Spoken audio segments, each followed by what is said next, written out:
Welcome to Chronic Curiosity, where we have real conversations with real people, from everything to anything, in attempts to facilitate dialogue with our fellow humans, and hopefully your curiosity as well as ours. If you can withstand the show, we ask, most importantly, that you tell your friends and family, but also you can pick up some merch or just donate to the show at chronic-curiosity.com in USD or Bitcoin. If you feel so obliged, you can give us a good rating and follow on whatever podcast platform you so choose. But please feel free to reach out to us on the website or the socials, which can also be found on the website, chronic-curiosity.com. And here we go. It's really fun. Well, I loved Emily and Ian's It was episode. good. It was so good. It was so fantastic. It was, both of them are just, I don't know what I expected to expect, but it was. You don't expect that out of a 19-year-old. Like we No, all know yeah, the like whole, 19-year-olds. the entire situation was just everything that I expected it to maybe expect it to be, whatever that means. I don't know. Yeah, it was, especially out of a 19-year-old. Well, I met him in Costa Rica, and I met him several times, and we went to Costa Rica a month ago, and he was there surfing, and he was really quiet, and he was there with his best friend Sam, and Sam was like party central. Like he was the nicest kid, and he was so welcoming, and Ian was just kind of like along with him. Like he didn't really interact. And then we went out dancing, and I grabbed Ian's hand, and I was like, Ian, you have to, your mother told me. I am in charge of taking care of you, not that I'm in charge of keeping you out of trouble. That's your job, but I'm in charge of making sure you dance. And we danced, and from then on, like he would give me like when I'd walk by, he'd give me a like, okay. Yeah, okay. I was like, I win. I got him. That's awesome. Yeah, you don't expect that. No. It just seemed like there was so much wisdom learned. Yeah. In such a short time frame, and Yeah. it's fascinating. Like I can relate to that, but it's not to that level. So it's really neat to see people just like even at any stage, whether 30, 40, 50 years old, when someone has that like little time frame where they go,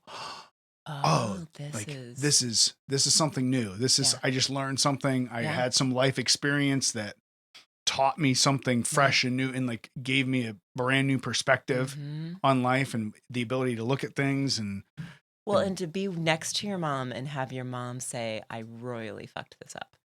And like that, and then to have him just be like, yeah, and you did your, his attitude was like, yeah, and you did your best. And they just, the way that they navigated that together was like, what a good, and Emily's setting a good example at all times. Like, and she's so humble, but realistic about herself at the same time. It's, and there's, maybe that's what it was too. Cause I told a friend this the other day, complete side note. I was having a conversation with a friend, and they had sent me a message, and they were just like, hey, I am not super proud about this, or like telling me about something. A confession. Yeah. It was.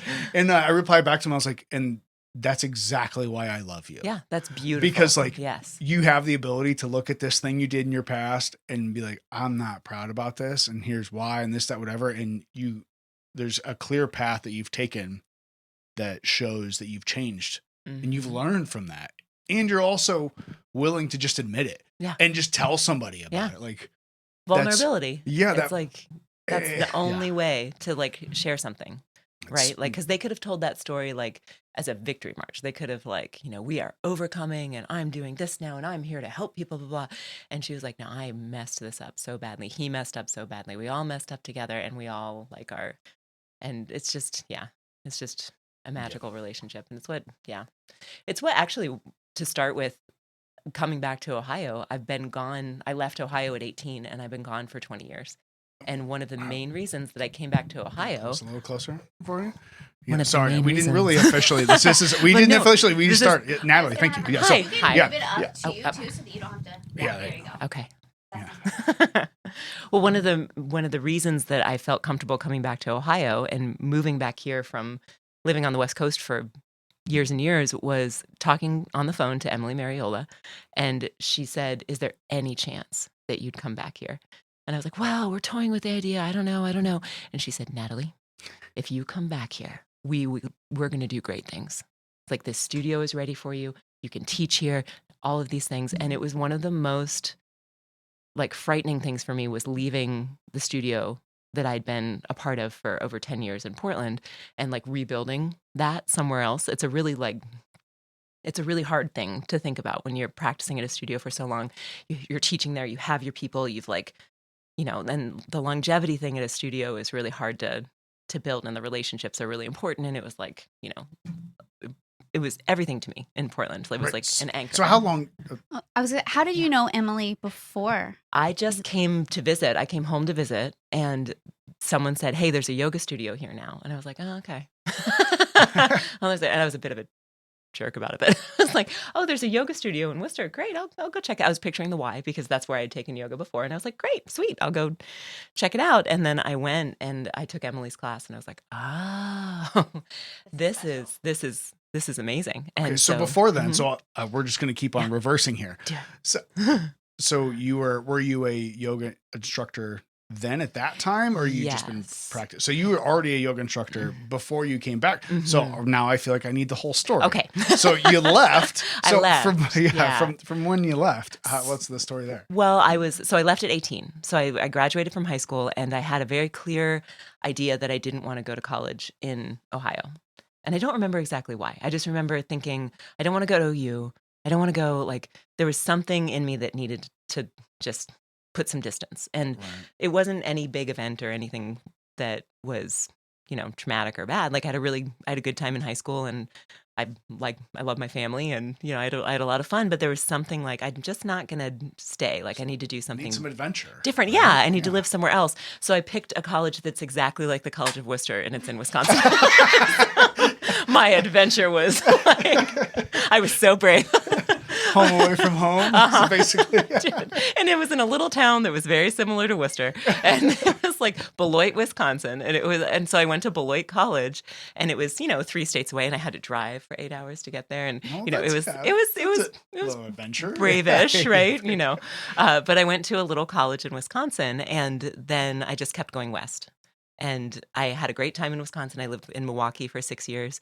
And then I met my husband, or I met my boyfriend who turned into my husband, and we moved to Portland together. So we just kind of kept progressing west. And I had a great college experience. And let's see how to get into this part. So when I was younger, I was not very physical. I was not a physical kid. I was like, I loved singing, and I loved theater, and I loved like pretending. I was very in my head. I was very creative. Like, I was always pretending to be a character, or like, writing. I loved writing. And so that's what I wanted to go to school for. I wanted to go to school for creative writing, and I wanted to be able to do lots of different things. I didn't want to do just one thing. I thought about doing musical theater somewhere, but I really wasn't like, I didn't have I was talented, but I didn't have like enough drive or talent or combination of the two or competitiveness to like make it. And I had so much fun doing it that I didn't want to ruin the fun by trying to. Because it does take all those things, right? Oh my if you're going to be gosh, successful really in any type of field, it's very rare that you're just like, hey, I love every aspect of what I'm doing. Yeah. And, people you gotta sometimes fight tooth and nail. Yeah. You can love Sometimes it, or you can like. Yeah. It makes you, or sometimes it can make you lose the love. For the thing. Yeah, so it makes sense. And I'm never somebody, like, I'm not a competitive person with other people. I'm very competitive with former versions of myself. But I'm never going to walk it, like auditioning. I'm never going to walk into an audition and look around the room and think, all right, I can take you, and I can take you, and I'm going to be the best, singer. Like, I was never the best singer in the room. Like, every job and every audition that I ever was successful in, or every job that I ever got professionally with performing, it was because I was somebody that people could get along with. I was just talented enough that it got me in the room. And then I was like pleasant enough and nice enough and enough of a team player and a hard worker that got me jobs. So, and I was really aware of that early on. Like, I didn't have that like quality that's like, oh, people look at me and know that I'm like meant to do this or whatever. I was kind of like an underdog.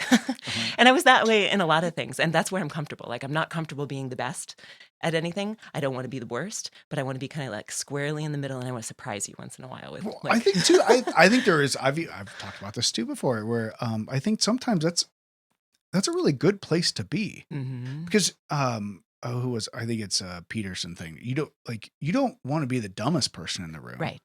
But guess what? If you're the smartest person in the room, then you don't have anybody else that's being able to help you progress. Right. Yeah. So like, sometimes being right in the middle and while you're still trying as hard as you can and trying, Mhm. Trying to perform the best you can and putting all of your, good attitudes towards something. Like, Mhm. but if you're the best, well, then can you learn from? Then there's so much pressure. Yeah, And the work that has always too. been the point for me. Like I've always loved in shows and in theater and in college and everything. Like I really like to work. And the result of the work is a fringe benefit. Like getting a great part is really fun. And like performing it after 3 months of rehearsal is really like rewarding and the applause and all that stuff. But that's not the thing that I really liked. I liked rehearsing and The I practice. liked the practice and I liked the like community that formed around the Mm. thing that we were all doing. Like The that's what, environment for it. yeah. And that's not the trappings of a great performer. Right. Like But if you love what you're doing, yeah, you need a workhorse. I'm a workhorse.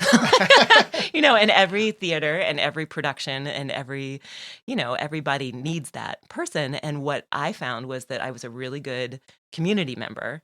And then once in a while I would shine. Like I would get a really great role. I was in Jesus Christ Superstar when I was in college, and that was my like tip top. Like that was my favorite performance that I ever gave. And it was so deep and so like fun. And so I was so connected to that role. And then I was like, okay, that's it. Like I don't need to do like you're good. Yeah. So, what was it about that? I think that it was the group of people that were doing it. And it was doing it at that school that I went to a school that didn't, ironically, I was very into musicals in high school. And then I went to a college that didn't do musicals. And then they started doing them while I went there. There was a director that was like, oh, we're going to bring this in and we're going to, like develop this or whatever. And the first one was kind of a flop. And then she did Jesus Christ Superstar. And we had this man from, I forget what country he's from. He's from Africa. His name was Muiwa and he played Jesus. And he was just like, he was so passionate and so beautiful and so like wonderful to work with. And the rest of us just kind of fell in line with him, and I played Pontius Pilate, so I got to crucify him. So one of my things that being on stage did for me is I'm a pretty even keel, nice person, and I don't have a lot of like anger. I don't have a lot of bite as a person, but I played a witch like 10 times. I played the bad guy over and over and over again. Like I'm constantly the one. I was Medea killing my kids. I'm Pontius Pilate killing Jesus. I was Judas. Like, like I was all of these people. Like I get cast all the time because I have a big voice and I'm tall and I project and I'm loud and I'm a big presence on stage. So I'm never the ingenue. I'm never like the beautiful lilty, person. I'm gonna come in and like Make some and noise. that's how I got my anger out. Like I got it out on stage, and that's how I would like, okay. manifest a lot of stuff.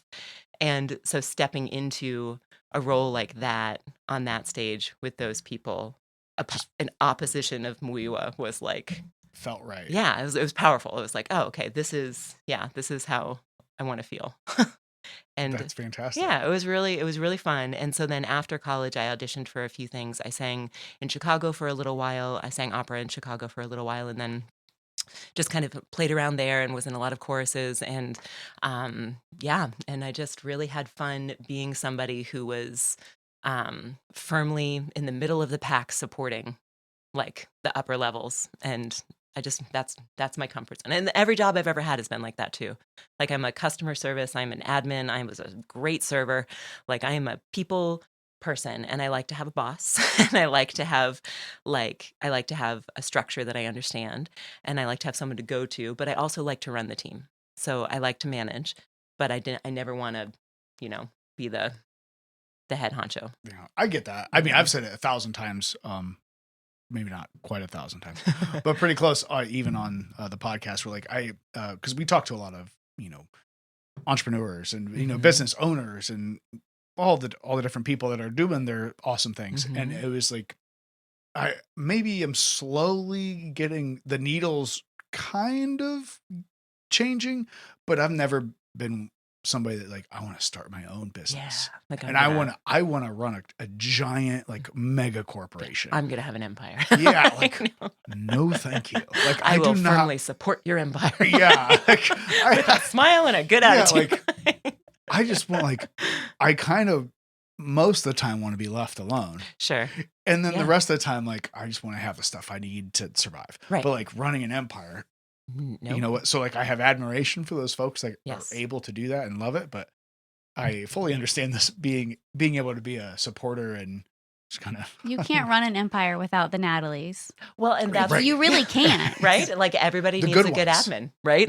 Like Yeah. everybody A good needs. one. Yeah. And I just was having a conversation with a dear friend last night, and he's a very entrepreneurial person, and he's somebody who's starting his own thing and going into his own thing, and it's so fun for me to be around people like that because it's so inspiring, and I'm like, oh, that's so different from like how I operate, and I'm so glad that you're there because I can help, and that's how I've always felt about working I worked for a mental health clinic for several years in Portland, and it was started by two women, and they were both psychiatric mental health nurse practitioners, and they were so accomplished and they were so driven, and they started this awesome company, and the whole thing would have fallen apart without the two women sitting at the desk doing the admin work. Like the practitioners could not function without the intake coordinator and Right. so being that kind of that supporting role is really where I'm comfortable. And I think that translates into, so moving on to yoga, like my history with physicality when I was younger, like I was a bigger kid. I was much larger than I am now when I was in high school. And I was always bigger. And I was always, that kind of colored my experience of performing also Right. because, and in relationships and all those things, I didn't date in high school. I had a really great group of friends. I had a great time. And I somewhere along the line decided, well, like love and relationships and like sexuality, all of that stuff, it's not for me because I'm in a bigger body and like nobody's ever gonna think about me that way. And that was just like a decision that I made along the way. And I was really sad about it, but I would never really Right. admit that. It was just like, well, some people get to, fall in love and have that. And I'm going to be their really, really supportive friend. And I'm going to just be a nice person and I'm going to have a good life. And that's not something that I get to have. And then when I got into college, I met this group of friends who were very physically active. And I'd never been encouraged to be physical when I was younger. My brother and I talk about this all the time. Like we didn't have a lot of encouragement to be physical when we were younger. Like we both had kind of a propensity for it. Like we thought about it. Like my brother he's pretty physically gifted, but he just never really put it to use in sports. Neither of us played sports when we were younger. And then somewhere along Just the for way. context, your brother is Andy, who has been on the show. Yes. The last time he was on, he talked about his First. race that was 100 miles. Yes. Yeah, that was his So first just to 100 put that into miler. context. Yeah. And the one that he just finished, you did the finish, Yes. last 10 So or 12 miles? I paced with it? him. So he just finished his second ultramarathon, his second 100. Well, it's not a second ultramarathon, his second 100 miles. And I went with him and I was part of his support team. And then I ran the last 20 miles with him. And was his I wouldn't call it running. What did we do? We trotted and I feel like the last little bit. I can attest to that because I remember the most recent time. I don't know. I think it was the first time we ever met. Was Dustin, who's been on the show as well. We talked about him doing more of a rucking, endurance type things. But he put on a 12-mile star course in a local area, and I've told the story a couple of times, but it's like, I've gone rucking a couple of times. I got this. Yeah. I've been lifting, I've physical my entire life, but it was like, I've been on like 6 to 8 mile rucks. Right. And I had never done anything really above that. Sure. And then I got there, didn't have a team. And it was like, this is all like inner city, 12 miles on concrete. And as fast as you can go. And I didn't realize I picked Chase and Austin's team. And I didn't realize Chase was some ridiculous, real fast. Yeah, just long-legged weirdo. And then that's where I met you, and it was they're going. I'm like, okay. I'm like, well, Andy's pretty good. I'm like, okay. And then next thing I know, you guys just, I fell apart. They're running. Yeah, they're running. You and Andy are running. I'm trying to keep up with my team, and I fell apart, and everyone blew my mind how awesome that was. So, yeah, it's wild to be able to see those people that like you don't, not that it's like you underestimate people, but you just never realize like what people are capable. Oh no, are we good? Yeah.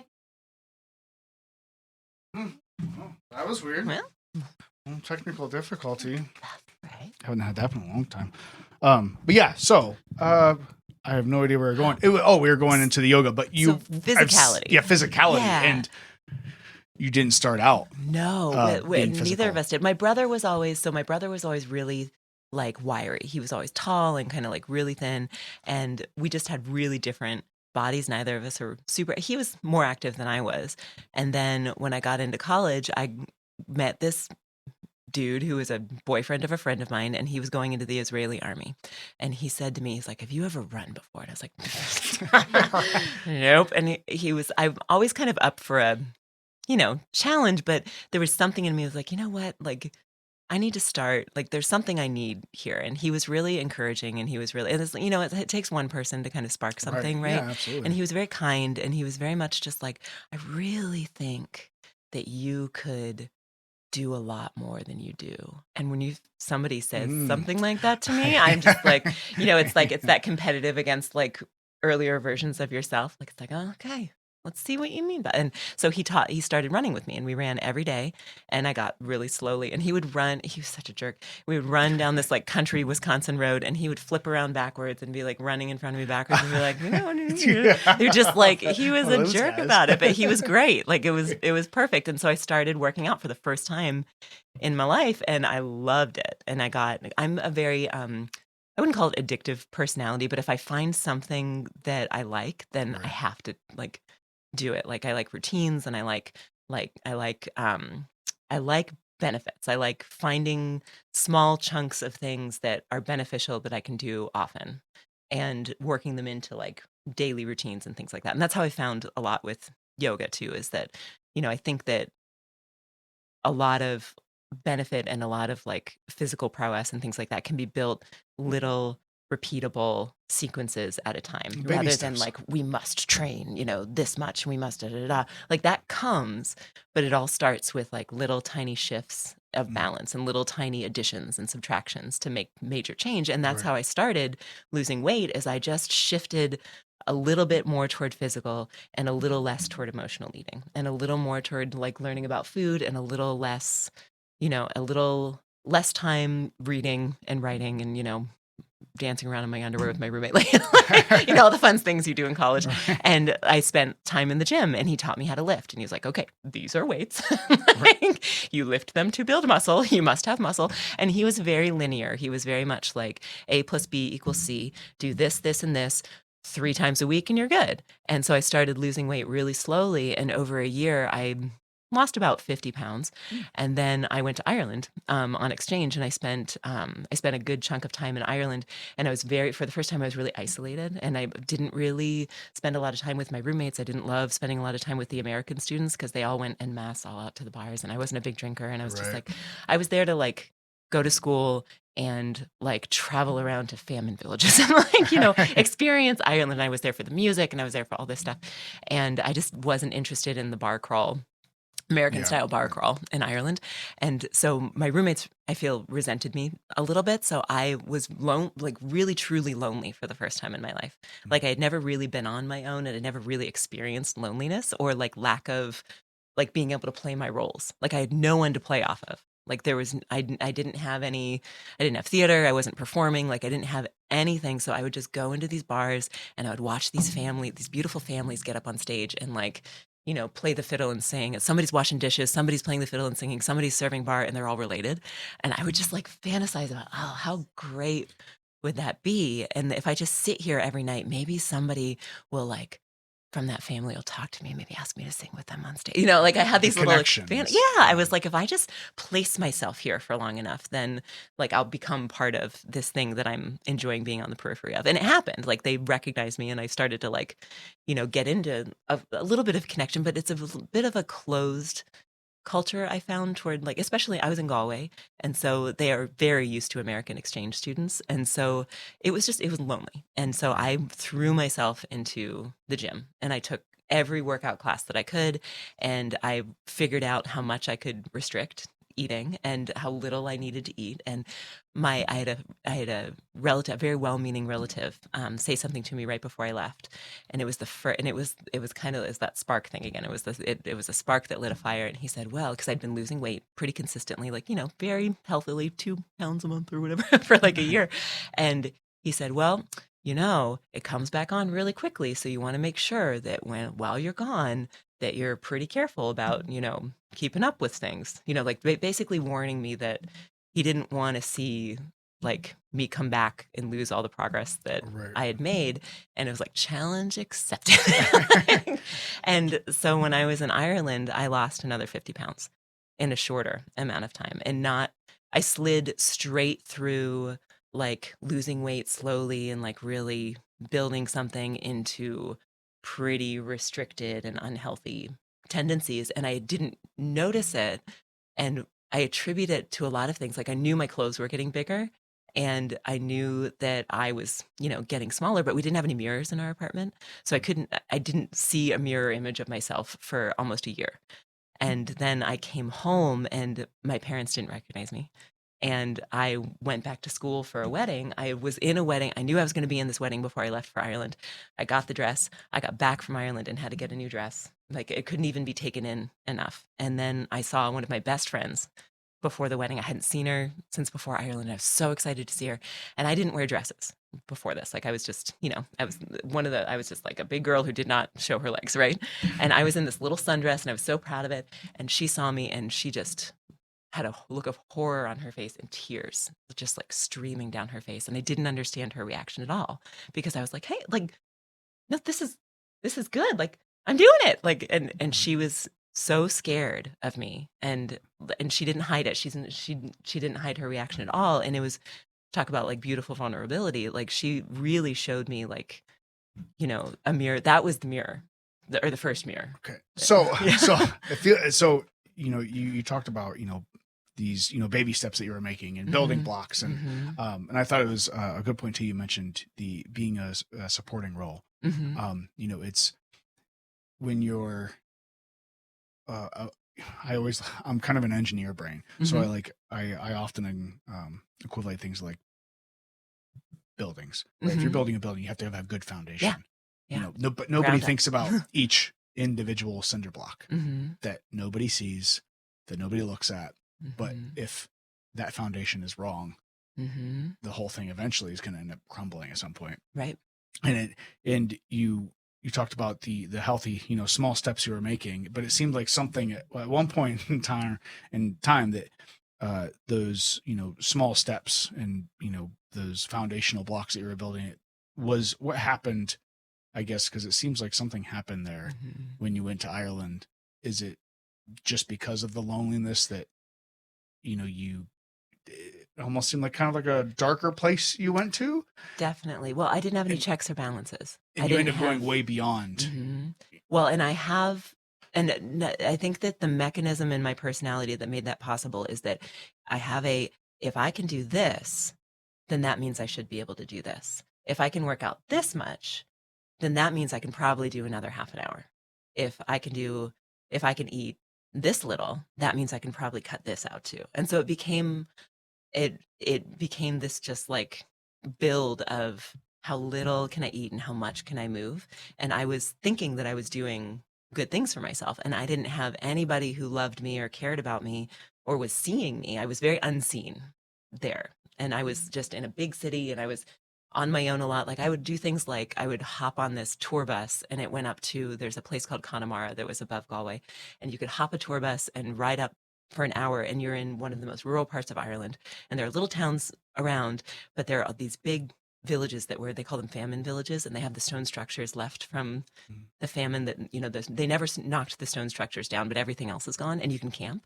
So I had a little pop tent, and I would like ride a bus, and I would pop my tent in a famine village and like spend 2 days there by myself.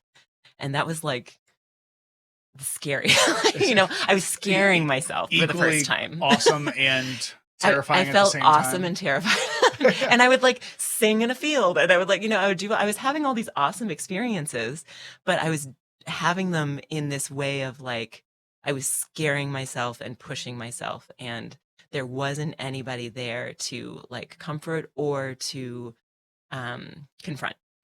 There was no mirror. There were no mirrors anywhere. So you're going into even more isolation. Yeah. And it seems like it kind of also equaled some type of difficulty with food and eating. Mm-hmm. So it sounds like you push yourself kind of beyond what's healthy. You go Right. from never doing anything Uh-huh. and probably eating too much of whatever. Well, to, like, emotional, dialing I think that in. the emotional eating component was really huge for me when I was a kid. Like I wouldn't do it in public. Like I never ate a lot in front of anybody, but I would like come home, and we had this weird room in our house where you could close. It was an old house, and there were 2 doors that you could close, and you could make it really dark. It was like a little cave.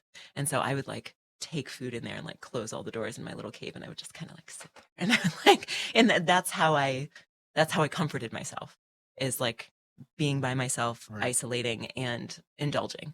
And I wouldn't do it in public, and I wouldn't do it in front of anybody, but I would do it a lot. And I think that it was a comfort thing. It was just a way to, make myself feel better about whatever it was. And of course I didn't know that that's what I was doing then. It's just what I wanted to do. And that translated into figuring out that food was something that I had indulged in a lot when I was younger, because part of you just doesn't know any better, right? Like Right. when you're a kid, like food is just fun. Like it's just, it tastes good and it's there and it's like comforting, and, it's marketed to you. And, if you don't really have anybody monitoring that, or, or If you don't have a super active, or if you're not super active at the to same like time, counterbalance it, right? Like Yeah. all of that fuel wasn't, I wasn't working it off reading Babysitter's Club or like, or singing, or, being in I was on the speech and debate team, and I was in the theater, and I was doing all these things. I was a good student. I did a lot of homework, and I just wasn't doing anything to counteract that I was Right. setting up.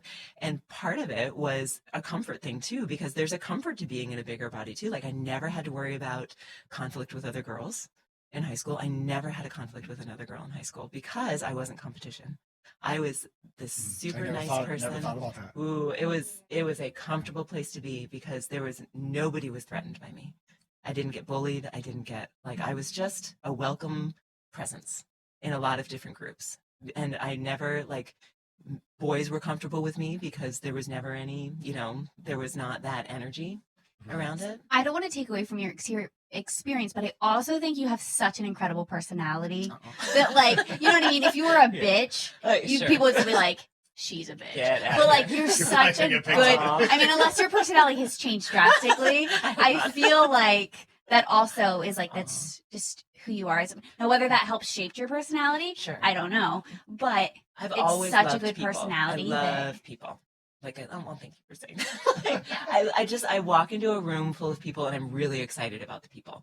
And that's how I felt walking into knowing that you were the first class that I ever talked to, I walked in that room, and I was nervous, but I was so excited. I didn't know any of you, and I was like, I get to talk to these people, and I'm so excited to do it. And that's how I feel when I teach yoga too, is it's this is going to be an experience for, we're going to build something in here together, and I'm not in charge, and they're not my students. I'm not their teacher. We are going to, and everybody's welcome to participate or not participate. And I've always felt like that. If you get people in a room together, there's always potential for good stuff to happen. And, The yoga, how did you get to be a yoga instructor? Since you just mentioned that, because I feel like that's the next that's where we're going. Logical step on this journey. So I slid right past, without ever noticing or knowing, a healthy body weight.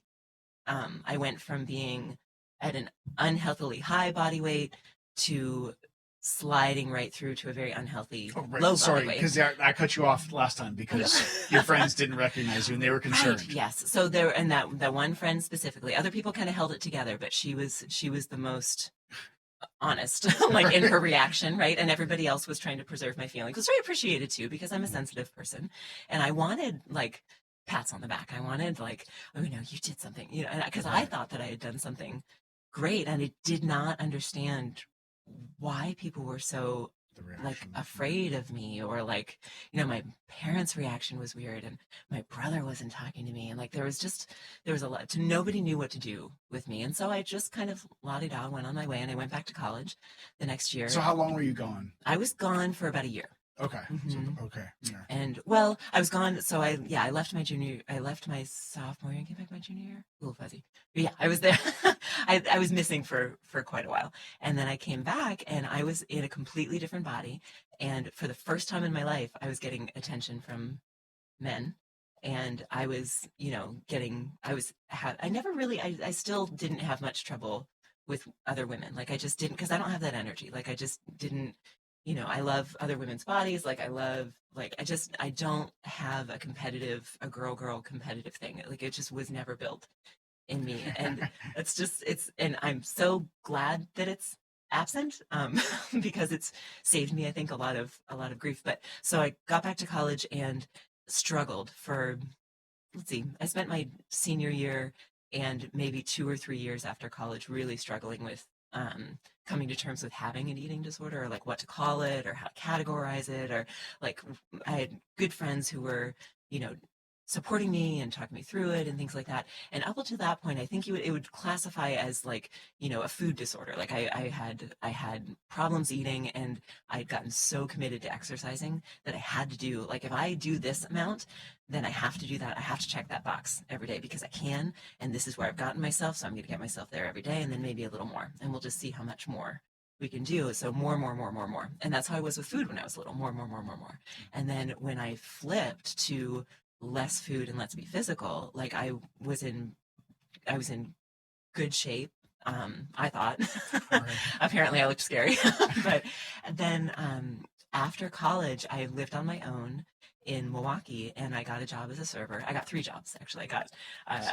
Because, you know, I like to work. So I got a day job, a night job, and a weekend job. And I was a server, and I worked in a tea room, and I worked in a grocery store, and I just got all of these fun little jobs because I didn't know what I wanted to do, and I was living with 2 friends from college, and I just got further and further into disordered eating, and, you know, just really, you know, deteriorating, and not knowing what to do about it, not knowing how to ask for help with it, and also still feeling pretty good about it, because what you hear about losing weight, and when you're a bigger person and you do lose weight, is that, you know, there's some statistic that's like 90s, like it's really high, like a very high percentage of people gain it back. Like you're going to gain it back. It's going to come back. You're going to end up back in that body. Right. And the trick for me was I didn't mind being in that body when I was in it. Like when I was a bigger person in high school, I was very happy. Like I was a happy person. I enjoyed my life.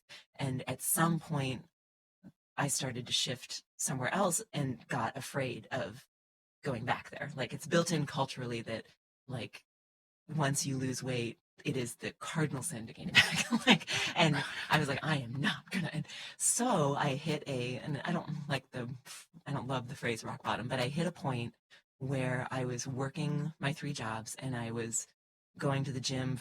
I was getting up at 5 o'clock every morning and working out for several hours before I would go to my first job. And then I would have an hour break in between my first job and my second job, and then I would go serve. And I didn't eat any meals, and and it got to the point where I was throwing up. And that was the big, you know, that in my experience of it, like up until that point, I felt like I had control over it. And then when bulimic tendencies entered into the picture, that's where it spun out. Something's wrong. Like this is hurting everything. And you get a like high from binging and purging. Like there is a, like, filling yourself because you're so empty, and then being able to get rid of it and be empty again and control that mechanism. It's disgusting. It feels terrible. It's physically an awful experience. And it's like running a marathon. It's like you go through it. You start at one point, you end at another. It's an awful journey, but you did it. And I started that pattern, and it was secretive, and I hate talking about it. And it's one of the most embarrassing things of my life, of getting so isolated. And so I lived by myself by that point. And if I wasn't working, then that's what I was doing. And so I made myself work so much so that I wouldn't have any time to myself, so that I wouldn't do that. And then I looked forward to doing it. Like it was really twisted. And then one day I just felt awful. And my boss said, come on, I'll take you to the doctor. And I went to her doctor because I hadn't been to a doctor in years and years because I didn't want to know what a doctor would have to say to me. And he looked at me and he said, I walked into the room and he was very unkind, which worked in the moment, but he had me take my jacket off. He picked up my arm like this and he said, you look like you just escaped from Auschwitz. And I was like, what? It's pretty aggressive. That's very aggressive and very culturally insensitive. Yeah, not to mention that too. And it's like, from What year was this? This was, let's see, I was 25, so it was probably like 2005 or 6. So it was, Okay. yeah, it was early 2000s in Milwaukee, Wisconsin. And I wish I remembered his name. No, I was kidding. But he sent me straight to the emergency room. He was like, I think that you're gonna, you know. It was that bad. And I didn't think that it was that bad. Like I felt like I could go out and run 10 miles. Like I didn't think that I was that bad. And then they sent me to the emergency room. They admitted me right away. And I thought they were all overreacting. I was like, and for the first time, that was the first time that I was treated like someone with an eating disorder. And the nurses, I felt like everybody was annoyed with me because I didn't feel like anybody was sympathetic. And I heard some of the nurses talking and they kept referring to me as the anorexic. And so I got told that I was, you know, Auschwitz. and then as I'm being wheeled through the hospital on this hospital bed, it was, okay, let's put the anorexic in blah, blah, blah. And there was like a huffing about it. I was like, oh God, you know, like, this stupid anorexic girl. I was like, no, that's not me. Like they can't be talking about me. Like, Right. let's race, you know, like I'm not, you know, I'm not that exposed. Like, you don't know what I do, but I know what I do, but you don't know what I do. Like I got defensive for the first time. And also, very ironically, and I don't think I've ever told this part of the story, but I stayed in the hospital for several days, not against my will, but I really didn't think that I still didn't think that they thought I needed an echocardiogram. Everyone's worried about my heart. And it's like, Right. I have no problems with my heart is fine. Like I felt crappy, but I didn't feel like I was on the verge of a heart attack. And I felt like they were treating me with a protocol without actually exploring whether I needed that protocol. It was, they had deemed me this, and then they were treating me for that. And there's like a 3-pronged approach to treating like an eating disorder patient. And I don't feel like I fit that category. And ironically, I was hungry. Like I hadn't eaten before I went in, and I was asking for food, and I got laughed at by the nurse, and she was like, and it was another like, oh, the anorexic wants food. And I was like, wow, like I am not 16. Like at this point, Right. I was 24, which is young, but you know, I was on my own. I was paying all my own, like, you know, I was a not fully formed. I was a semi-formed, Mostly formed adult. I was a college graduate. Right. Well, I think during that time too, I feel like I remember during that time frame of those years, like that like the late 90s into like the 2010, it was like you know, eating disorders were like a hot topic. Yes. So How do we treat this? Like, right. Yeah. And it's epidemic? just like, oh, this is just like any issue that people have is each person's a little different, and it might be based on a lot of different things, and you know, it's not always just one thing. Yeah. Right. Well, they want to categorize. They want like Right. So you slap a label on it, and it's you're an this anorexic, is- we do this. right. You're a bulimic, we do this. And it's Right. like there was no nuance to it. And I didn't understand this really until I worked in a mental health clinic. But there were very kind people. I did run it. There was one nurse who came in and she brought me, you know, she understood that I was going to have trouble eating, like, because I was very restrictive with what I would eat. Right. And I didn't have much choice of, you know, to ask for. I couldn't ask for like things that I was comfortable eating. And she understood that I was very uncomfortable eating, but I was also very hungry. So she went somewhere and brought me back this, I don't even remember what it was, but it was like the kindest thing that anyone through this whole ordeal did for me. Is like, she gave me a little wink and she was like, I think this will be okay. And she's like, let me know if this isn't enough and I'll go out and see what else I can find. And she was, you know, and basically she was like, this is going to be all right. You're going to be all right. And that was the first like kindness of many that, you know, that somebody showed, and they wanted me to stay more days. They wanted to perform all these tests, and I very firmly, because I was an adult, I said no. I said I'm gonna, they said, all right, you're either gonna do this and we're gonna figure this out, or you're gonna die. Wow. And that's what another great doctor said, was like, you're going to have these tests and we're going to have to do this, or you're going to die. You need to go into a clinic. You need to go in an inpatient program. You need to do all these things. And I made a decision when he said that. It was another challenge accepted moment, as I was like, you know what, like and the other thing that he said along in this conversation of, you're going to go into an inpatient program or you're going to die. It was also, you, with this type of eating disorder, like what your body is doing, like people don't recover from this. He was like, and it was another really high statistic that I don't remember, that, this much percentage of people with eating disorders never fully recover. Like, this is something that you're going to do for the rest of your life. And you need all of this support to like help you, do this. And I was like, fuck you guys. Like I got myself here. I will get myself out. My parents knew that I was in the hospital and nobody came. Like, I was 2 states away and nobody, like, I remember telling them not to come. Like, this is not like, oh, my parents didn't care or whatever, but nobody knew what to do because I had never been in trouble before. Like, I have 2 stepbrothers and a brother, and I'm the kid that went to college, and I'm the kid that got good grades, and I'm the kid that did all this stuff, and I'm the kid that nobody ever worried about. I picked my college, and I had a lot of financial help, but I also contributed a lot financially to everything that I did. And it was like a partnership with my parents, and we had an unspoken agreement that I was the one that wasn't going to be a problem. And I'd never been a problem before, and I think nobody knew what to do. Like, Natalie has a problem. Right? And so I didn't want anyone to see it. I wanted them to stay away, and I made it very easy for them to stay away. And I told them, like, I've got this. And what I didn't tell anybody was that I had money. Like, I had a good amount of money for a 24-year-old because of how much I worked. And I spent every single cent that I had on this recovery process, on that hospital stay. And I had help from my boss, my wonderful boss from the team room where I worked. She helped with my hospital stay because she was the one that literally took me to the hospital. And she was a very wealthy person. Her business was successful. And she was like, look, I'm going to get you on my health insurance and I'm going to help you with this. And still, in the year that followed, I blew every bit of my nest egg on my attempt to like get a handle on everything. And I visited a couple inpatient treatment programs, and I looked around and I was like, I could work here, but I'm not going to come here. Like, I could see myself as a counselor here. Like, that would be cool. Like, I like what they're doing, but this is not for me. And that wasn't an ego thing. It was just a like, okay, I recognize what this is for, and that's not where I am. Like, I'm going to do this with the option that this very kind doctor gave me was like inpatient, or you get yourself a nutritionist, you get yourself a psychologist, and you get yourself a psychiatrist.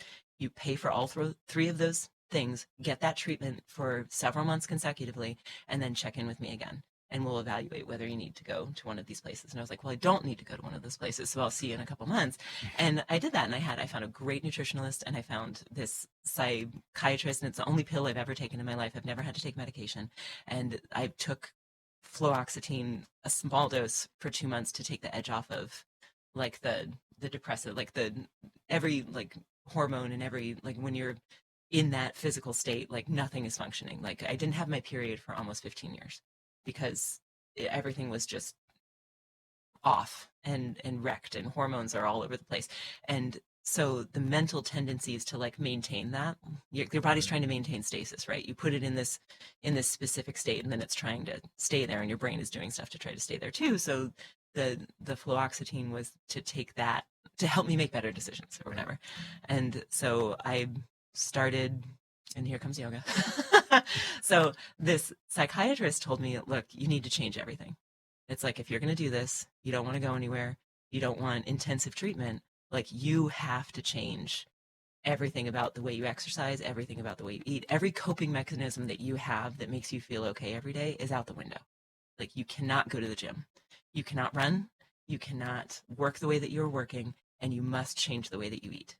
And she said, Is that because of like the cycle of it or the repetitiveness of it or just like how your personality connected those things? She recognized that I was regulating myself with that routine. And I had to break all of these. There was layers and layers and layers of cycles that I had built for myself that I was relying on to like keep going. And she said, you can't set foot in that gym for this amount of time because you have to, if you do, you're going to go right back into what you were doing before. So you have to find something else to do. She said, I'm not saying don't do anything. She was like, do something in those hours in the morning, do something, but don't do that. And so I walked into a yoga studio and I was like, all right, fine, I'll go to this stupid yoga studio and I'll stretch and do whatever, but then I might go run in the stairs. Real quick, are you hearing crackling? Yeah, I am, and I don't know why. I wonder if it's humid. Mind if we take a break No. real quick before we get into the yoga, because that's I can hear it, and Yeah, I don't want to distract from what you're doing. Issues before. It's just there's so many chords, all these things, and I am not an audio guy. Well, it looks very impressive. So you do a very good impression of an audio guy. I appreciate that. It's a lot of Googling, all those things, whatever. I don't know. We had some popping and clicking and it was distracting me. If that's the case, then I'll just rip the headphones off and we'll deal with all of it later. So had a little intermission there because of technical difficulties, but so you walked into the yoga studio for something different than the gym, and you didn't seem to be all that excited about it. Well, I was open to it. It was more that like I just didn't understand what was going to happen there, and I know that feeling. The first time I walked into a yoga studio, I was like, I have no idea what's going to happen here. And I went to a 5:30 a.m. class because that was the time. That was my time frame that I was trying to fill. Is that I had gotten myself to the point where I was up at 5 every day, and I was working out until so I had this stretch of time to fill. And a friend went with me, and it was this beautiful little tiny room that was also a hair studio. Like it was a really cool studio. And it was just like a little long room with mirrors and, 6 or 7 other people. And I don't remember specifically much about that first class, except kind of like clock watching a little and, like, okay, all right. I mean, this isn't, I'm here, I'm spending my time, but this isn't checking any of my, the intensity was not there, but I was really trying to be like, okay, but this is the work, right? And the work is no longer work as hard as you can and see how much more you can work than you did yesterday. And that was what I was convincing myself in the first like month that I did this, was that like, okay, the work is no longer push, the work is like sit in this. And the work's no longer physical, it's mental now. Yeah. And I don't need any more physical work right now. And that was really scary and really hard. And I did feel I was firmly committed to not being the way that I was anymore because I was really unhappy. But I didn't know how else to be because I had worked myself so into a corner. And then something started to click with this yoga studio, and the women there were really, it was mostly women, and it was mostly the same group that would show up at the time that I was there. And they were funny and they were like quirky. And the studio owner, her name was Julie, and she was really, she had an Emily-esque quality. Like she was not the funniest. She was not the quirkiest. She was not the loudest. She was just facilitating. Like she was there. She was so knowledgeable. She was so like open, and she was so welcoming in her quieter way that all of these really funny kind of bombastic characters could kind of, come in and do their thing. And they were really fun to be around. And then she was like holding it all for us and like creating the space for all of us to come in and do this. And they were also kind to me. Like they were all really genuinely happy that I was there. And that was my first and very opposite of the gym. You walk in, what it's like to walk into a gym. It can be intimidating. Yeah. There's a lot of peacocking going on. There's a lot of like, there's a lot of showing going on. And I had a reputation at the gym because the Stairmaster and I were intimately I ruled that Stairmaster. And that they make fun of me for doing the Oh, Stairmaster. it is. I have to go in there. I do it first thing. That's my cardio because I go in there and do that first thing. It's brutal. If you do it, they're like, "Why you do it? You just walk in here at 6 o'clock in the morning, and start doing that." I'm like, "Because if I don't, right off the rip, you're it's not going to do gonna it. happen. Yeah. You do. You work everything up on this. That's exactly what I would do. But with that build, I was like, okay, 20 minutes is enough at this. And it turned into an hour and a half at like and I wouldn't do a routine, literally highest. It was stupid. It was just, yeah. And it was that build. It was like more. Right. More. And then I couldn't do that with yoga. Like there was no You have to stay with the flow of the... Yeah. And there's no the goals are not aligned with that at all. And Right.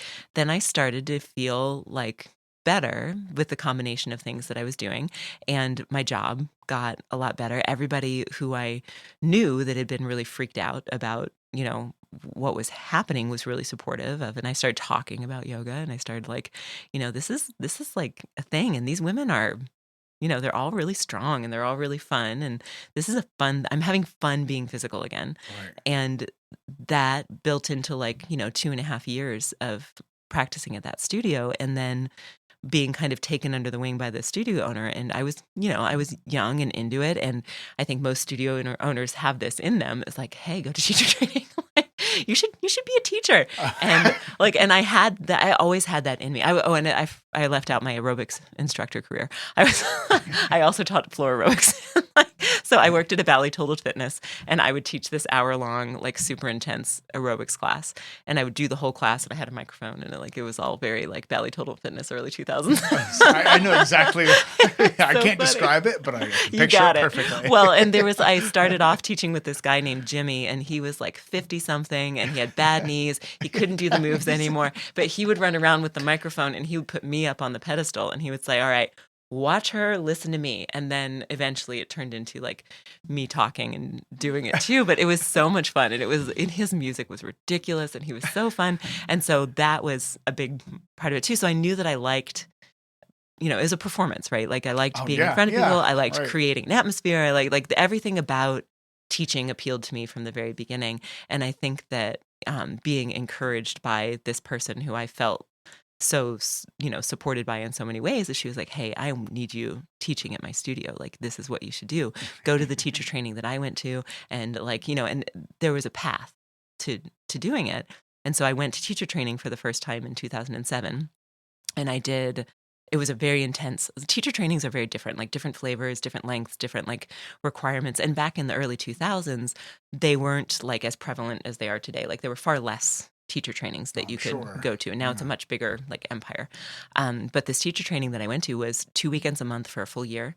And it was a lot of time. And it was beyond 200 hours, but they called it, the 200 hour, and you could morph it straight into a 500 hour by doing the full thing. And they were very into Ayurvedic medicine. So they got really into the historical, the history of Ayurvedic medicine and how it's, practiced in India and how it's applicable. So what is that, just in general? It's basically the medicinal system in India, and it's very individualized. So if you would go to an Ayurvedic practitioner, they are going to evaluate your entire body, from the tone of your irises to your skin color, your hair, the the thickness or brittleness or whatever. They evaluate everything about your body to assess your your levels of 3 different things. They're called the doshas.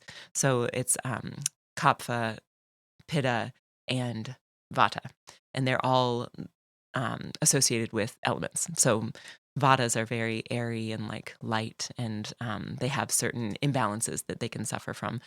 Kapphas are very grounded and rock and earth, and then pittas are fire. So it's fire sign. It's a classic thing that you see in lots of different cultures. But if you go to an Ayurvedic practitioner, they're gonna assess your doshas and tell you what combination of doshas you have, try to find imbalances, and then try to be a little prescriptive on how to help you correct imbalances in your body. So you identify where your natural state is, and then you bring yourself as close to equilibrium as you can by balancing out your doshas. So kappas need more fire because they're so grounded. They move they're a little more stable. There's a lot of benefits to being a kapha, but you run into trouble if you're too kapha. You don't move enough today. You need a little pitta, and so it's this big, huge evaluation of individual people. Is that where the because I think when Cass told me that they did their teacher training that they had someone come in that did the was it like the tongue reading? Oh, Is that kind of how, like, a similar Yeah. kind of how that fits in? So essentially, it's we're looking at in a broader sense is it's just a different perspective on balancing your health and the signs and symptoms of what people display and what that could mean, and because we so often, I think for most people these day and age, we so often look at like the medical industry and like your health is, oh, we've got this figured out, right? Like, Yeah. oh, we have doctors, Yeah. we've had doctors, we got a pill for that. We got a pill for that. Yep. Yeah, And you we know got what I a mean? we got a regimen, we got a surgery for that. And I think that yoga is a really nice counterbalance to that in a lot of ways. And Ayurvedic thinking is a great different way to think about it, where you have control over it's all about correcting imbalances, and it's all about identifying the imbalances in your body and bringing you back into your natural state. And that was really appealing to me because I had no idea what my natural state was. Because when I was evaluating my body, I was like, well, when I was younger, I was this and this and this, but now I'm this and this and this. Like I was in two completely different bodies, and I had no idea how to evaluate myself. And so that was really interesting to go through that whole section of teacher training, because I had a lot of fun evaluating other people, but then I really couldn't play like, is my natural state this, or have I created this? It's like, so it was really, that part was fun. And again, I think it fits into a common thread that we've talked about a lot here is being honest with your self-appraisal in whatever form that may be, right? So a lot of times it's much easier to look at the data of somebody else or whatever is of another thing and analyze it. Yep. But when it's like, all right, now recognize your own, turn it inside and Let's like talk looking about at yourself. your imbalances. And then analyze yourself. It's like, ooh, that's uncomfortable. It's really uncomfortable. Well, and that's where discomfort. I love talking about discomfort. And discomfort in yoga, and discomfort in self-evaluation, and like really looking at yourself and moving in ways that are uncomfortable. Like we have an aversion as a culture to discomfort, and it's such a good tool, and it's such a good teacher. And so this teacher training was great. Like it was such a fun thing to do, and I love a routine, and so going as often as I was going, it got me out of my routine of working at the restaurant on the weekends, and so it fit in nicely with the schedule. Well, and it gave me a focus, and I was like, and I got to be, and I was getting more and more physical with the yoga. Like I was physically getting, not better, but I was getting more proficient at it, and I liked learning the Sanskrit, and it's just fun. Teacher training is fun. Like it's a fun thing to do, and especially when it's that like chunky. Like that was a substantial teacher training, and I've taken every weekend. Well, two a month is a lot. 2 a month. So it's every other week. Okay, right. And you get really really get to know the people that you're with, and then by the time you're done, we took a lot of tests too. I love taking tests. Evaluate me. Give me that A. Memorize terms, yes please. Like, and I really liked that part of it too. It's like I knew that every session was going to start with a test, and like I had flashcards. Like it was like you just love the process. So yes, the process. Yeah, and I really didn't care about like what score I got. Like that's the other thing, is like I didn't need to be the best yoga teacher trainee or whatever. Like I just wanted to do the work, and I really liked doing the work. It was like, give me the work, and I want it for a long time, and I don't want it to be over anytime soon. And then when it is, like, then I have to let it go. Like that's a really hard process for me. It's like when something is done, it's really hard to like, but I don't get to do that anymore, and that's hard, but once I graduated from teacher training, I started teaching before I graduated from teacher training, and I started teaching at this beautiful little studio, and then they moved to a new space, and that was really fun, and so that was my first teaching job, and I loved teaching. Like right away, I was just like, and it was with these women that I'd been practicing with, and there was, I was 24 and 25, and they were probably like in between. Most of them were in between 35 and 45, and they seemed so like settled in their lives. Like they were all married. Most of them had young children, and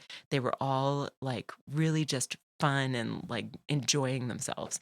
And I was like, dude, like in 10 years, Like, that's what I want. I don't necessarily, and I never really thought about like marriage or I was still firmly in that place of like, well, I've slid straight through the part where I was an attractive person. Now I'm unattractive in the opposite way. So, my mindset just went straight from this to this. And so I was like, well, no one's gonna, that's still not for me for different reasons now. And so I was like, I'm probably not gonna, but I'm gonna be a really good like aunt. Like, I'm going to be a really, and I'm not going to get to have that, but I want what these women have in 10 years. And I'm going to have to work really hard to get there. And so then magically I met my husband I met Jordan, who I was going to eventually marry. And it was a really quick, I'd actually just started dating. Like I was really kind of dating for the first time. And I had a wedding to go to in Portland, Oregon. My best friend was getting married. And so I had this flight to Portland, Oregon, and I was seeing a guy. And 2 days before I was going to fly to Portland, he broke up with me. And I was like, I wasn't super upset about it because I didn't really see it going. Wasn't that much of a loss? No, but I really thought that I was going to be the one to do it, and then he did it before I. He I beat was like, you to it. Listen, Son of a bitch. Right? He was going to take over his dad's power washing company, and he wanted a good old Wisconsin girl to have babies with. And he was like, I don't know about all these vegetables and all this yoga that you keep talking about. All these vegetables. That's what he said. He was like, we don't have the same values. You love vegetables and yoga. And I was like, dude, what does that even mean? Could we get any more like typical of what do you want? Cheese curds? Like, what is happening here? Yeah. It's like wear a cheese hat over here. Right? It's like, come on, vegetables are cool, dude. Like, try a radish. The radishes are cool. So it was no big loss, but I was a little bit like, Yeah, crap. but still, it's a shit. It's like, shit. Okay, yeah, right. And I had a couple significant relationships before then, and one of them was right before my big like spiral, and that was who I would call kind of my first love-ish situation. And he asked me out at the gym, and we like dated, and it ended badly because he was dishonest about what his circumstances were, and I didn't realize it. And he was so sophisticated. It's like that's a classic story of like somebody who just doesn't have any experience, and then somebody else who realizes that and just gets to have fun on the side outside of the relationship one person doesn't know anything about. And so it was really devastating. And I was like, oh, well, okay, well, that really isn't for me. And so that kind of, I didn't have a lot of great relationship experience. Right. And so I went to Portland with this idea of like, well, F it, I'm just going to go be in my friend's wedding. It's going to be great. And then the best man shows up. And I saw he was late. He was the only one late to the wedding. It was in a park, and everyone's waiting around for him to show up. Like the wedding, it was a really casual wedding. It wasn't like he was holding up like this grand affair or whatever. But he came sprinting across the park with his like tie flapping behind him. And I nudged my mom, and who was there as my date because she was very close with my friend. And I said, Mom, I'm gonna marry him. Like he looks fun. And we sparked right away, and we spent that entire like week together. He spent my first like 3 dates with him. My mom was on our first 3 dates because she was there with me. And he moved to Wisconsin with me about a month later, and we were together ever since. And it was that kind of thing where it was just like, yes, like this works. Like we're in the right place. We both want this. Like you're fun, I'm fun. Like let's do this. And he was a very like impulsive person, and I'm a very much a planner. So when he was like, I'm going to move to Wisconsin because I need to be with you, I was like, yes, please. I'm not stopping you. Because I was still in teacher training, so I couldn't leave Wisconsin. So our ultimate plan was, come experience some winter. Let's play in the snow in Wisconsin, and then eventually we'll move back to Portland. And that's what we did. He lived in Wisconsin for about 9 months, and we had a great winter, and he experienced snow and decided he never wanted to experience it again. And then we sold everything that wouldn't fit into my Ford Explorer, and we drove across the country, and we moved to Portland. And we were there for 12 years. And when I got to Portland, I absolutely wanted to live there, but I was very intimidated by the yoga culture in Portland. And I went to many, many yoga studios, vinyasa studios, which is what I had been trained to teach. And I would walk in, and I wasn't like, I am a yoga teacher and you should all like have me teach yoga in your studio. I was just trying out different studios, and I couldn't find one that really fit. And I really missed my home studio. It was the only studio I'd ever really practiced in. And I was so like sad about it. And then someone invited me to a Bikram yoga studio, and I was like, all right. I had taken a Bikram class or two in Milwaukee. A studio had opened, and I had really liked it. And so I was like, yeah, I've tried that before. Yeah, I like that. I'll go to that. Those are pretty extreme. They're super extreme. And From the beginning of the conversation, the first thing and it's funny that maybe this was before we started recording, but I remember a few weeks ago that I saw a news story come through about Bikram, and I was like, "Hey, I recognize that guy." Yeah, he was dude. because Cass had taken the Yeah. teacher training, and they had done a section on Bikram, and the whole class came over here and watched it was like a documentary about the guy, and it was like, oh, like this guy, like the class looks really hard, but obviously him specifically he's wild. Is a whole different thing. So you started so you went out to Oregon, and then you got involved in it was like a Bikram named very gym? traditional Bikram studio. Studio, sorry. Well, Studio. no, they called it, it's Bikram's Yoga College of India was the name that they had to use. And so it was Bikram's Yoga College of India, Fremont Street. And that's how they're named. They're named Bikram's something, like possessive, and then the street that you're on. And most yoga colleges of India are named that way. He was selling a franchise. Oh, for basically. Sure. But not actually franchising, which is so interesting because then he would have to provide infrastructure and support for the studios, and he didn't want to do that. He wanted control.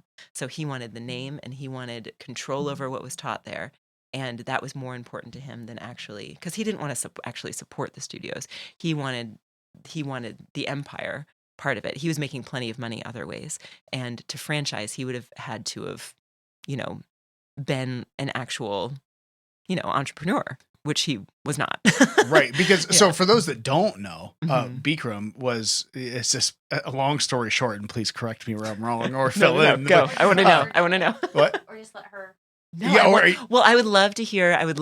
Please. Okay, I'll give you a quick 1 minute synopsis of outsider view on Bikram. Yeah. Was basically this guy got involved in yoga, and he found essentially he used a yoga flow, because yoga flows often, depending on what they're for, the type of yoga, whatever it is, there's a certain sequence of movements, and a lot of different things. And what yoga in a very, very broad brush, statement here.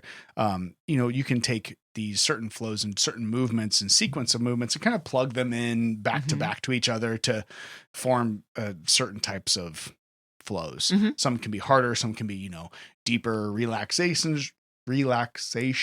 stretches, or, more aggressive, power movements that are like more muscular, centered, that are more difficult. So this guy took this. I can't remember exactly what it was now, but it's a flow that's been around for a long time, and basically just put a bunch of people in a room, turned up the dial on the heat, and added his personality on top, right, and essentially created a cult. Well, and I think, in the long story short, he was this weird, he ended up around himself. He branded this thing that he kind of put some spices on a yoga flow, and the story is pretty wild. And then he named it after himself. And that's kind of where the cult piece comes in. Yeah. Right? But there's a particular there's a particular documentary. What was the one that we watched? Because that was actually it's fairly entertaining for even people that don't necessarily are engaged with yoga. It's a good documentary. It's well done. Yeah, it's well done, and you understand it's not just a documentary about yoga. Yeah, it's the personality, the people, the culture, all the different things around, the psychology of what this guy did. Yeah, it's called Watch Bikram, Yogi Guru Predator. It's on Netflix. Okay, yeah. And then also there's a podcast. If you're into podcasts, 30 for 30 did a 5-part series on Bikram, and that was I listened to that every time before I do my talk at Flex. Is I listen to that again because I think it's such a good progression. It starts with his very, very beginnings and then ends with where he was at the point where they were reporting it. And it's a really good overview, and they use interviews really well, and they talk to a lot of the people that were there and involved. And so I love hearing that assessment of it. And I love listening to people talk about it who haven't done it and that they know like the cult aspect of it and like the dude and like the bones of it that a culture that exist in our culture. Like I Right. think a lot of people know that Bikram's a bad guy and he built a cult and he used yoga to do it. And I think that that is a very accurate assessment of what he did and my perspective on it. So I'm intimately familiar with the series, and I always call it a series. So the when you walk into a Bikram yoga studio in, you know, early 2000s, I think was like heyday, especially on the West Coast. It was not Right. prevalent here. The West Coast was Bikram's playground, from Washington all the way down through Mexico. Like he was everywhere back then, and studios, teacher trainings and studios were popping up like crazy when I started practicing it, and it was very much. You walk into the studio and right away everyone's really excited that you're there. It's like, oh, we're going to show you. We're going to show you this thing. I'm so excited for you to try this. And that was the energy of it when you walked into a studio.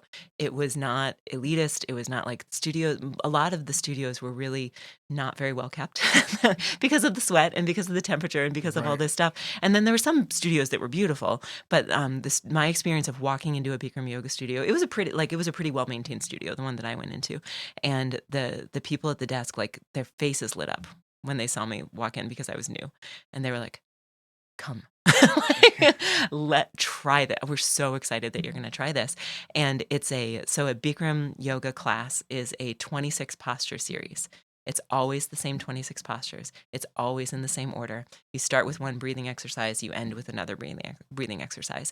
And that sequence of shapes and postures is presented in a really different format than like a vinyasa flow class. So a vinyasa teacher, they have the discretion and the creativity and like the assignment to build a class that they're going to teach. So a vinyasa teacher knows they have 60 minutes, and then there are like bread and butter parts of a vinyasa class that most vinyasa classes The consist base of. the structure. Yeah, your sun A's and your sun B's, and you're like, and your savasana and your warm up postures that are pretty consistent, and then you build your flow, and people follow what you're saying, but it's up to the instructor to build it, and it's the creativity of the instructor and the presentation of the instructor. Bikram took all of that out and said, this is the way. Like these 26 postures, there is no flow. It is you get safely into the posture, you get safely out of the posture, and then you do it again. And you hold in the middle, and then you move on. And so there's a lot of beginnings and endings. The word change is said hundreds of times in one Bikram yoga class. It is the main word that's said. It's said over and over and over again. And it's almost like, I think, and this is from me, not from this is from my experience of it. I talk about this when I teach the sequence, is that like change is an invitation. Like the word change is like, I'm literally telling you that it's time to be done with what you're physically doing. And by telling you over and over and over again, it's an invitation to change. Like you're change physically what you're doing, and you're inviting change into your body while you're practicing this sequence. And so the word change becomes this like really repetitive idea and spoken thing in the class. And you start in one spot and then you move progressively through the body, working every body part very strategically. And then by the time you're done, you've had a full body experience. And that's how it was sold to me as somebody walking into this studio. Is I'm a very I'm an intense practicer. I wouldn't call myself a super intense person, but I have an intense need for physicality. And so what I had been kind of searching for is like this, I need something more consistent than what I'm getting from these vinyasa studios. Like I don't love walking into a studio and not knowing like what you're going to get. I don't know any of these teachers. None of these teachers know me. Like I didn't feel very welcome in the places that I'd walked into. And then I walked into this Bikram yoga studio and they were structure, like, you know what you're getting. get in here. And it's intense. Yes. And it was my first class was taught by this woman who had a super like funny New York accent. And she fired through that dialogue. And she just was so funny and energetic, and I would have done anything she asked me to do just because of the rapport that she created as soon as you walked into the room. You were like, she is in charge, she knows what she's doing, she cares that I'm here, and she is not going to let me get away with a darn thing, even though I'm new.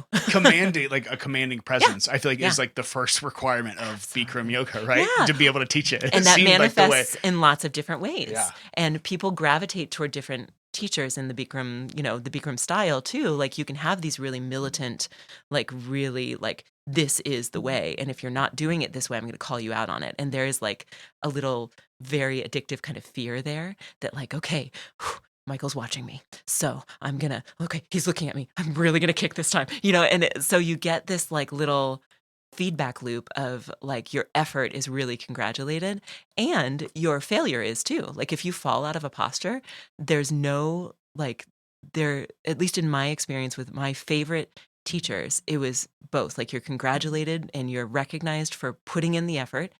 The result is not the point. And if you fall out, it's a great opportunity to figure out why you fell out and get back in. And that's why you have a full minute to do it. And constant pushing. Yeah, pushing all the time. And so I can understand why you enjoyed it so much. Why? What are you saying? It's making sense now. It was like lightning. It was right away. And I started they hook you right away too with this like, hey, you know what you should think about doing? You have this intro special, right? The intro special is a hook for every yoga studio. It's like you make a great intro special and that's how you build your new student base. And that's how you bring people in the door and keep them coming. You have to build it into a routine for people. So a great intro special is a really good tool for a yoga studio. And at this I think, and this is pretty consistent in Bikram yoga studios, 30 days. So 30 days for a really low price. And then what they're going to challenge you to do is maybe try coming every day for 30 days. Like maybe take a 30-day challenge right off the bat. Do you think you can do it? Maybe get addicted. Right off the bat. And guess who that works for? I was like, my 30-day challenge turned into a 60-day challenge, turned into a 90-day challenge, turned into a 120-day challenge. I don't remember how many days consecutively I did, but I was in that studio for 90 minutes. And right away I became like and I wasn't good at it. I was just, figuring it out. But there were a lot of appealing things about it that ticked a lot of boxes for me. Sounds like it. Mm-hmm. It makes sense. I can see it already. Yeah. I was like, tell me what to do. Make it hard. And I will do it. Oh, there's more? Yes. And then I learned about backbending. And I learned about, there were all of these like really great Bikram yoga practitioners that would come and visit the studio. And they would be doing wall walks. And they would be like doing this really cool, deep backbending stuff. And I already had a little bit of propensity for backbending. I have a pretty bendy lower spine and I have a long body. And so backbending is conducive, natural for me. Arm balancing is not, because these are not short. Yeah. And so like arm balancing and handstanding comes really, I fight really hard to be able to do them. And backbending came really naturally. And so I got really into kind of this backbending thing. And then eventually you get invited to do the advanced series. Is that where he stands on you? Ooh, no. Well, okay, so my specific story with Bikram, so I was in proximity to him maybe once. So the Bikram teacher training is it was this very coveted experience. Right. It fluctuated between $12,000 and $15,000 for a teacher training. For 9 weeks, you go through the gauntlet. You go there for 9 weeks. All you do is yoga. You immerse yourself and you come out. You go through the fire or whatever. And I was like, I want to go through the fire. And I almost went 3 times. I signed up and then withdrew 3 different times because I wanted to do it so badly. I really wanted the experience of like doing it. I had a boyfriend. I had, a cool situation in Portland. I didn't have any kids. And I was like, this is like, I could do this, but I really didn't like the teachers who were imitating Bikram. I didn't like him. And I didn't like what I heard about him. And I didn't like what people said about their experiences of him when they came back from teacher training. And I love being part of a group, and I love being in a support role, and I loved being a teacher, and I missed teaching because I wasn't teaching at that point because I was doing so much Bikram. I wasn't practicing at a vinyasa studio. I wasn't teaching at a vinyasa studio, but I wasn't, so I'd done all this work to be a certified yoga instructor. And it really irked me that I couldn't teach Yeah, like that was not recognized in a Bikram studio. I was nothing in this Bikram studio because I hadn't gone through the Bikram training. And that made me a little mad. It was like I was worthless until I did this experience. And you don't know anything until you've done this.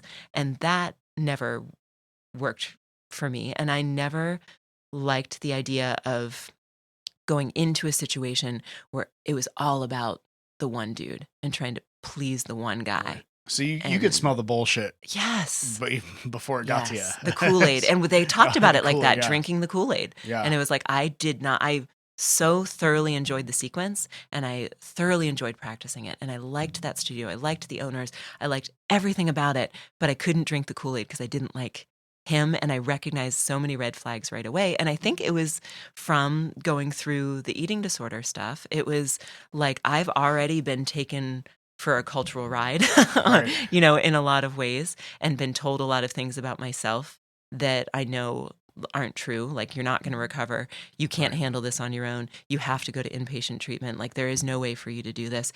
And that mirrored, like, you can't teach unless you do this. This is the one way. And it was a little, it had echoes of religion too. Like things. It's very ideological. Mm-hmm.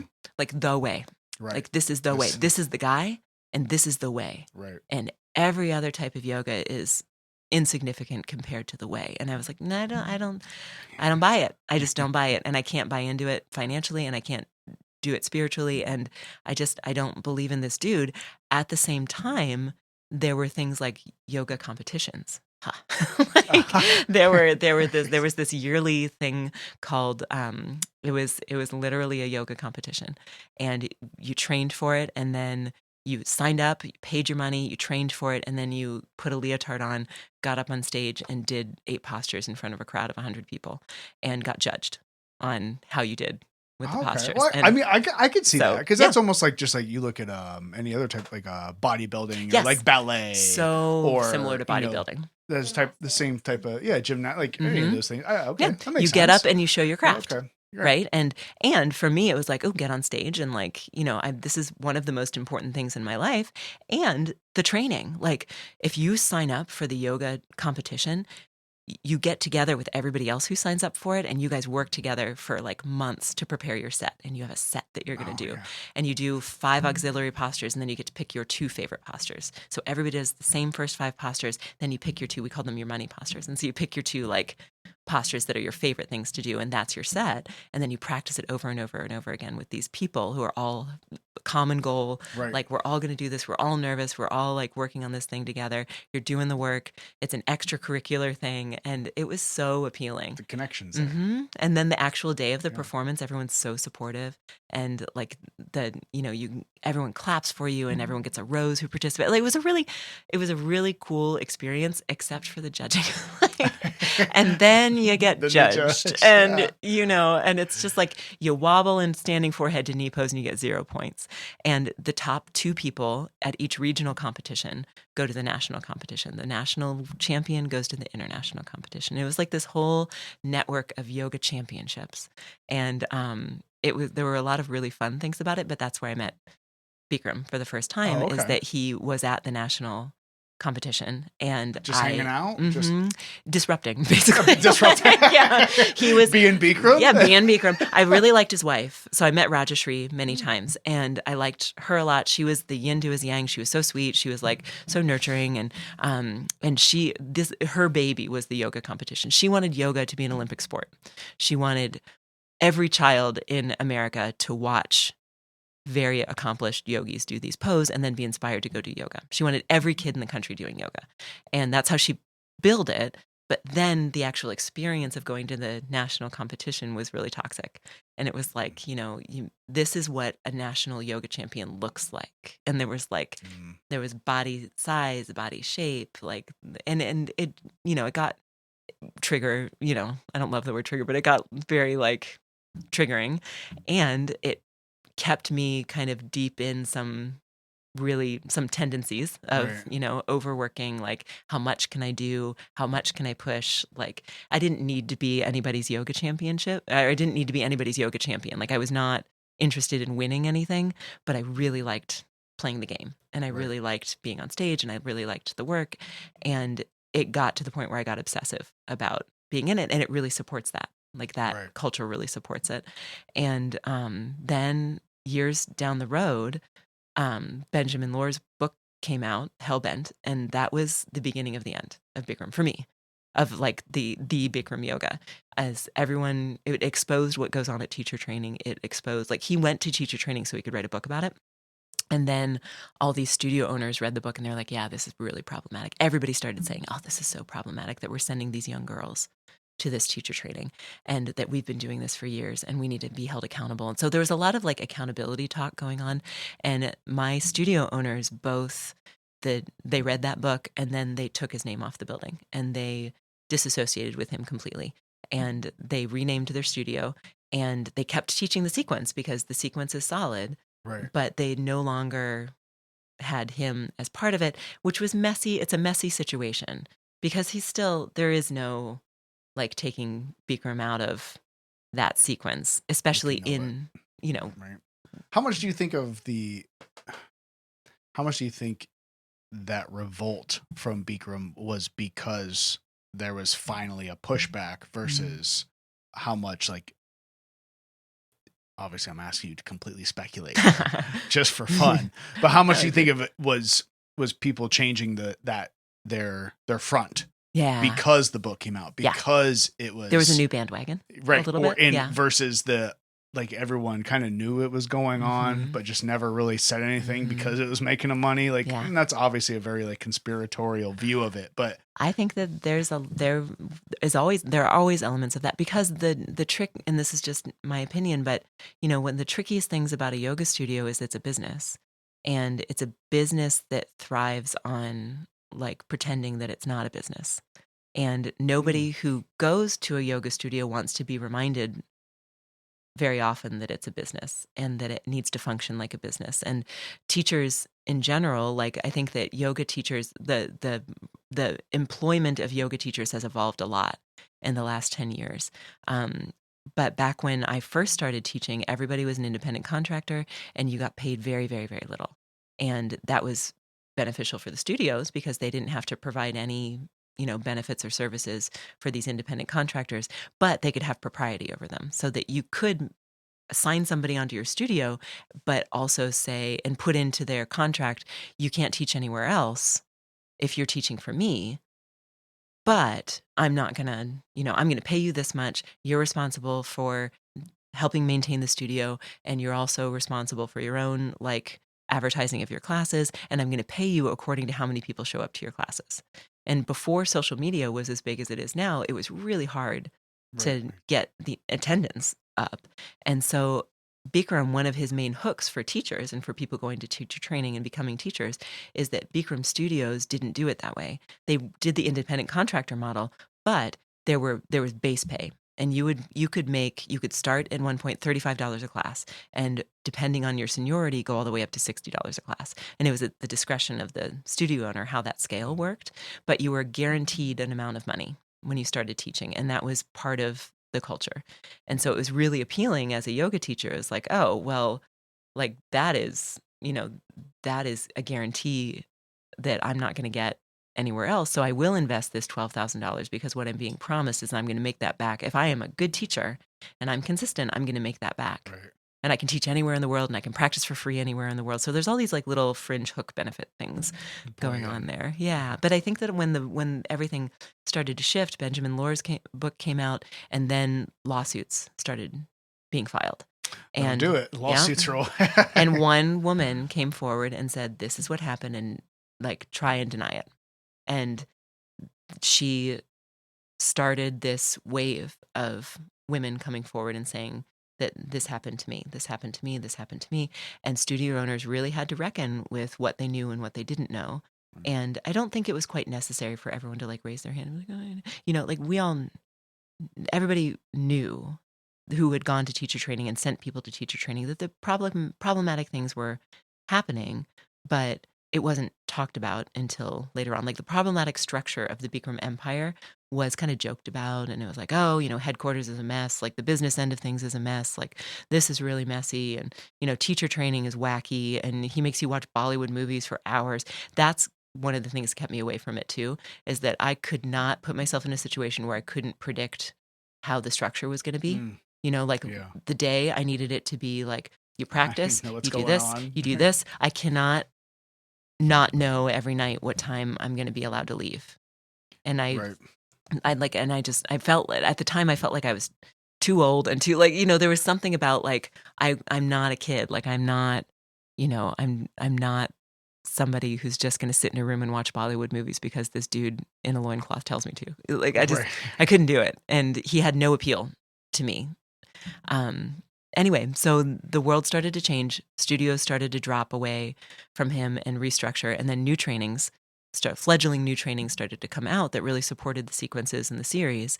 And that's how I started teaching, as I was one of the first people to go through one of those alternative Bikram adjacent trainings that didn't have anything to do with Bikram, but traced the sequence beyond him back to Vishnu Ghosh and then before him. Actually worth something. Yeah, yeah. Well, it kind of seems, in a sense, and I don't mean to offend anybody by this, but it's almost like anytime something is somewhat kind of spiritual, because I haven't practiced a whole lot of yoga, but I've done it a couple times. Sure. And obviously, Cass, my wife has gone through the teacher training and she's taught multiple different types of classes, but there's a spiritual aspect to it because it's, or whatever you want to call it. There's some inner aspect at some point that you're gonna, if you do enough yoga, like it's almost like if you do enough of anything where you're kind of sitting in silence with yourself, like there's some kind of inner aspect to that. Yep. So in anytime those things are kind of intertwined with a business, like church almost, there's some inner aspect that you can't really like quite put your finger on all the time, but at the same time, like this group of people that's putting this experience on, they have bills to pay too. Right. So, the church has got bills to pay. Like, the yoga studio has bills to pay. Like the psychiatrist. Yeah. The psychiatrist has to pay their bills too, when they're helping you connect with yourself and your psyche and, work through things. Like you have to recognize at some point that, even if people are doing a really awesome thing to benefit the people they're trying to help out, there's still that they have to take care of themselves. Well, and how do you manage, these things, that you're helping people with some kind of internal battle or, helping them, physically and connect their mental and emotional states and all these different things but make money at the same time. It can get messy. Money is so interesting. And I do think money has another place in it. I think that people in general, and this is just a very human characteristic, especially in today's age, like paying for something and like investing your money in something is something that we like to do. We put more value in things that we're asked to pay for. So if there is a yoga studio that opened on one side of the street that was like free yoga for everybody, like nobody has to pay a thing, just come in, put your shoes aside and get on in here. And then there's a studio across the street that's more polished and is like, has a high price tag and has a visual, appeal and is structured. Like people will gravitate toward the studio that costs pay money. For what you get, right? Right. And it's like, well, there is something about investing money in something that makes us feel more connected to it. Yeah, absolutely. Right. And so that's part of the function of the money piece too, is that, having people pay for something makes them feel even better about doing it. Makes them feel good about spending their money on it. Yeah. It's and it's like, well, and I'm going to be more willing to show up knowing that I have skin in the game. Right. Like I've invested my hard-earned money into something. But if it's free, it's like, well, it's there. I don't really have to do it right now. Right. So like it makes sense why. Yeah, you have to be really committed to do it for free. Yeah. Yes. Yeah. Well, it's another feedback loop, and it's another it's another hook. It's like if you pay like, sliding scale yoga, pay anywhere from $15 to like, $25 or $50, whatever you can pay a month, versus a Bikram studio where you pay $120 for unlimited access to that studio, but it's only worth it if you come X amount of times a week. You're going to be in that studio that many times a week. Same thing. It's expensive, but guess what? If you show up every day, you're going to get your money's worth. You're going to get your money's worth. And we are a culture that needs to get our money's worth, and that we are very, very hooked on investing in ourselves with money. Like gear, and like, you know, that's why yoga, like I shouldn't say Lululemon because I'm wearing a Lululemon shirt. I have lots of Lululemon on right now, but we are. If it's quality, it's quality. I like the way it fits. Hey, it's good clothes. It's a good shirt. If it's worth it to you, then it's worth it. But that's the thing, is like investing in the gear. Like I love, and I'm not throwing him under the bus, but I love my brother, and he is a gear person. Like, you tell him that he needs 5 pieces of equipment, he has 45 pairs of shoes, like run it. Like, he loves to invest in the equipment to do something. And I think there's an aspect of that too. It's like you have your yoga mat that you love, that you've sweat on, that you've seasoned, that you've like chosen for yourself and invested in. For this particular thing. Yeah, I've done this thing. The research, and this is the one that I need. This is mine. This is my brand. This is my mat or whatever. Yeah, and so, I mean, I'm here for it. Yeah, right? And there is something. And you learn to justify it really well. Oh yeah. To yourself first. Yeah. And then to your partner. Whoever else needs to be convinced. Whoever is funding your empire. And you're like, hey, this is... my brother, I'll be like, hey, I actually have to get some new boots or some new shoes. I remember messaging you about trail shoes. I'm like, did you get the Ultras? I didn't, because we decided not to go. Oh, but I did just buy brand new running shoes, wearing them first time today. Oh, haven't started running. Sure. You're breaking them in. You're breaking them in. I'm looking to see how they work.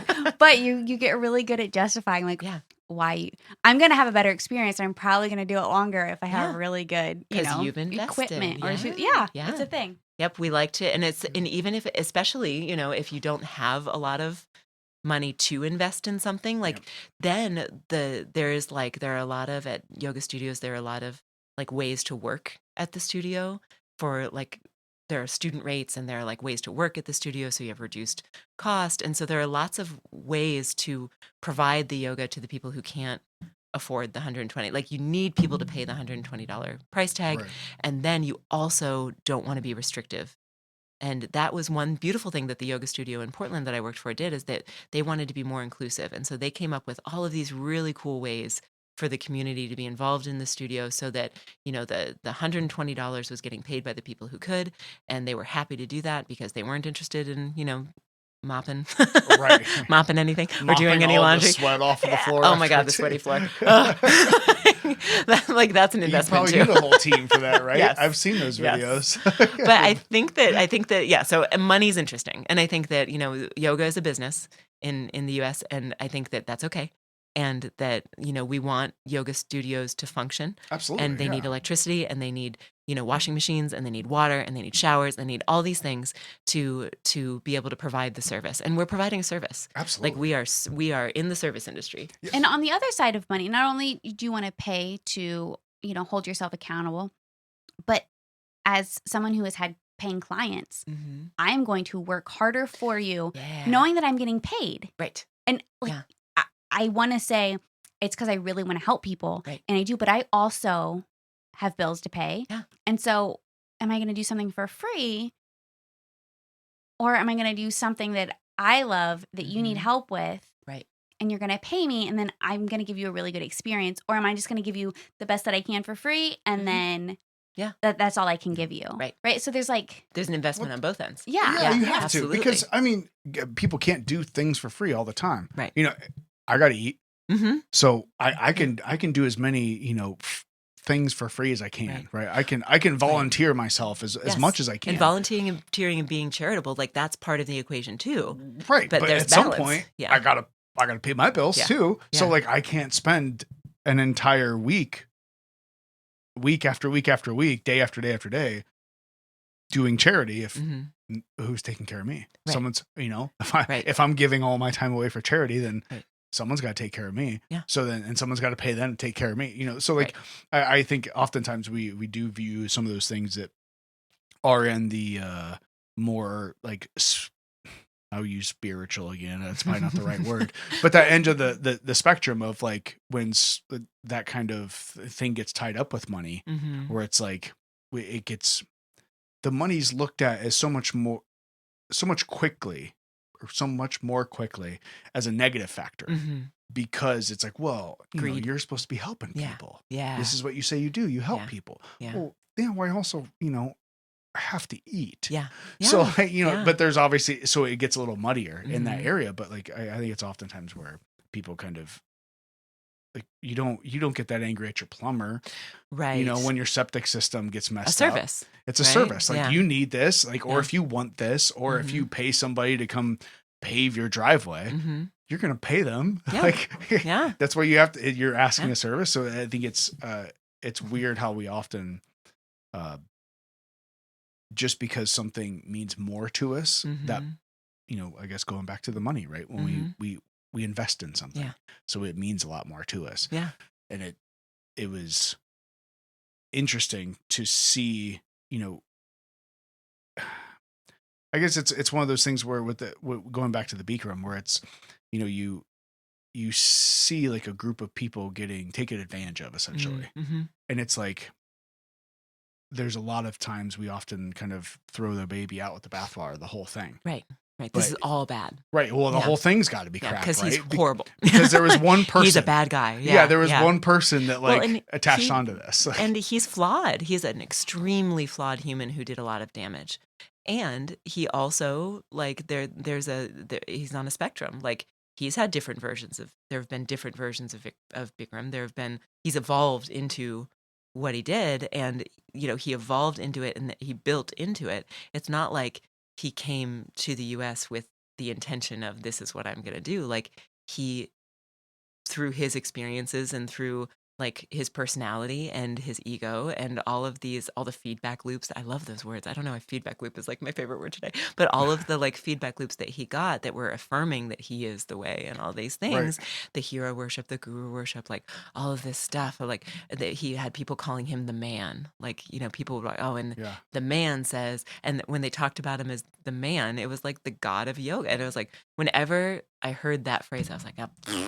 Right. But it's like at the same time, if you were in an environment that people started doing that to you, people started calling me the man all the time, dude. And at first you're probably like, guys, yeah, but how long? How long that's a does good, your humility last? How long does it take? Last? Does it take 3 months? Yeah. Does it take 3 days? Yeah. Does it take 30 years? I would argue that everybody would crack under that pressure at some point. And he cracked because he had the power. Like, he created the power too, and he cracked big time and slowly. I would argue that, it happened very well, and I don't know, this is an opinion, but I think that it like built there was a slow build that people started to get more and more and more and more uncomfortable with, and then someone blew the top. And everybody said, oh no, like, we've been looking at this for years. Yeah. Right. And we didn't do enough. And so there was a lot of backpedaling and recreating. And just to talk about like the experience of teaching, why I like teaching this series so much, because I teach it now. So we did talk about that. So obviously you talked through the whole Bikram piece, and then I think it's 26 and 2? I call my class 26 and 2 at Flex. Okay. I know. And that's kind of like the series of kind of... It's 26 postures and 2 breathing exercises, which is confusing with a marathon, because that's also a marathon length. That's 26.2. Isn't it 26.2? Is it? I think so. I guarantee you, I am not the one running marathons. Ruth? No, I'm just kidding. Not running marathons. So, but you continued on. So did you get your... Did you do some kind of certification or like a class for that same type of thing, but not the Bikram? Not Bikram. So it was after after his like empire collapsed. Sure. First. Like, as the empire is collapsing, I had a wonderful friend at the yoga studio where I had been practicing at this studio for 8 years. And I had gone, to the yoga competitions. I'd gone to this really fun thing called Jedi Fight Club, which is a man named Isaac Garcia. And he was one of Bikram's like main people for a long time. He broke off and he started doing really fun backbending work. And I say fun, other people would say like torturous, but like he came up with this. Yeah, right. And it was like a retreat that you go on, and it's basically a backbending retreat, and you work really you work drills and all these things for backbends and for sequencing for backbends. And it was so much fun. So I did a lot of little things like that along the way. I went to a women's retreat with Rajashri, and I did all of these fun things, and I had my like certification sitting over here. I was a certified yoga instructor who is not allowed to teach. And then I had a dear friend who was like, hey, I'm developing this training, go through it with me. And like the official certification process was super muddy because Yoga Alliance does not recognize. The Yoga Alliance is the certification body that that kind of rules vinyasa studios in most yoga studios. If you are a vinyasa teacher graduating from your teacher training, you join Yoga Alliance. It's a governing body for yoga. Gotcha. And they don't recognize Bikram yoga. And so I did a teacher training for Bikram yoga. I learned the dialogue. I was intimately familiar with the postures because I've been practicing them, I don't want to admit how many times I've practiced a week, but I at one point was doing it 10 times a week because I would do doubles on many days because there was a summer challenge, a 30-day challenge. How many classes can you take in 30 days? And I was like, well, I'm here at 5:30 in the morning. I'm here at 4:30 in the afternoon. I will do this 14 times a week. Do you care if I share some of your photos that you have on Instagram of you doing your back bends and stuff? Yeah. Do you care? Okay. No, please do. So back at that point, I was very bendy. Like I worked very, very deep back bends and I loved it. Like I loved back bending. It came really easy not easy, but it came very progressively to me. Like the back bending stuff was super fun and it was really conducive with the way that I was more practicing. Naturally than anything else. Yeah. And it's fun. It's a fun party trick. And it's just like, there's fun to do. And some people really don't love doing back bends. And that's the most challenging part of the practice. But the 26 postures, they are really built for a full body experience of spine strengthening, lengthening, hip mobility, and joint health. Like that's what the series was made to do.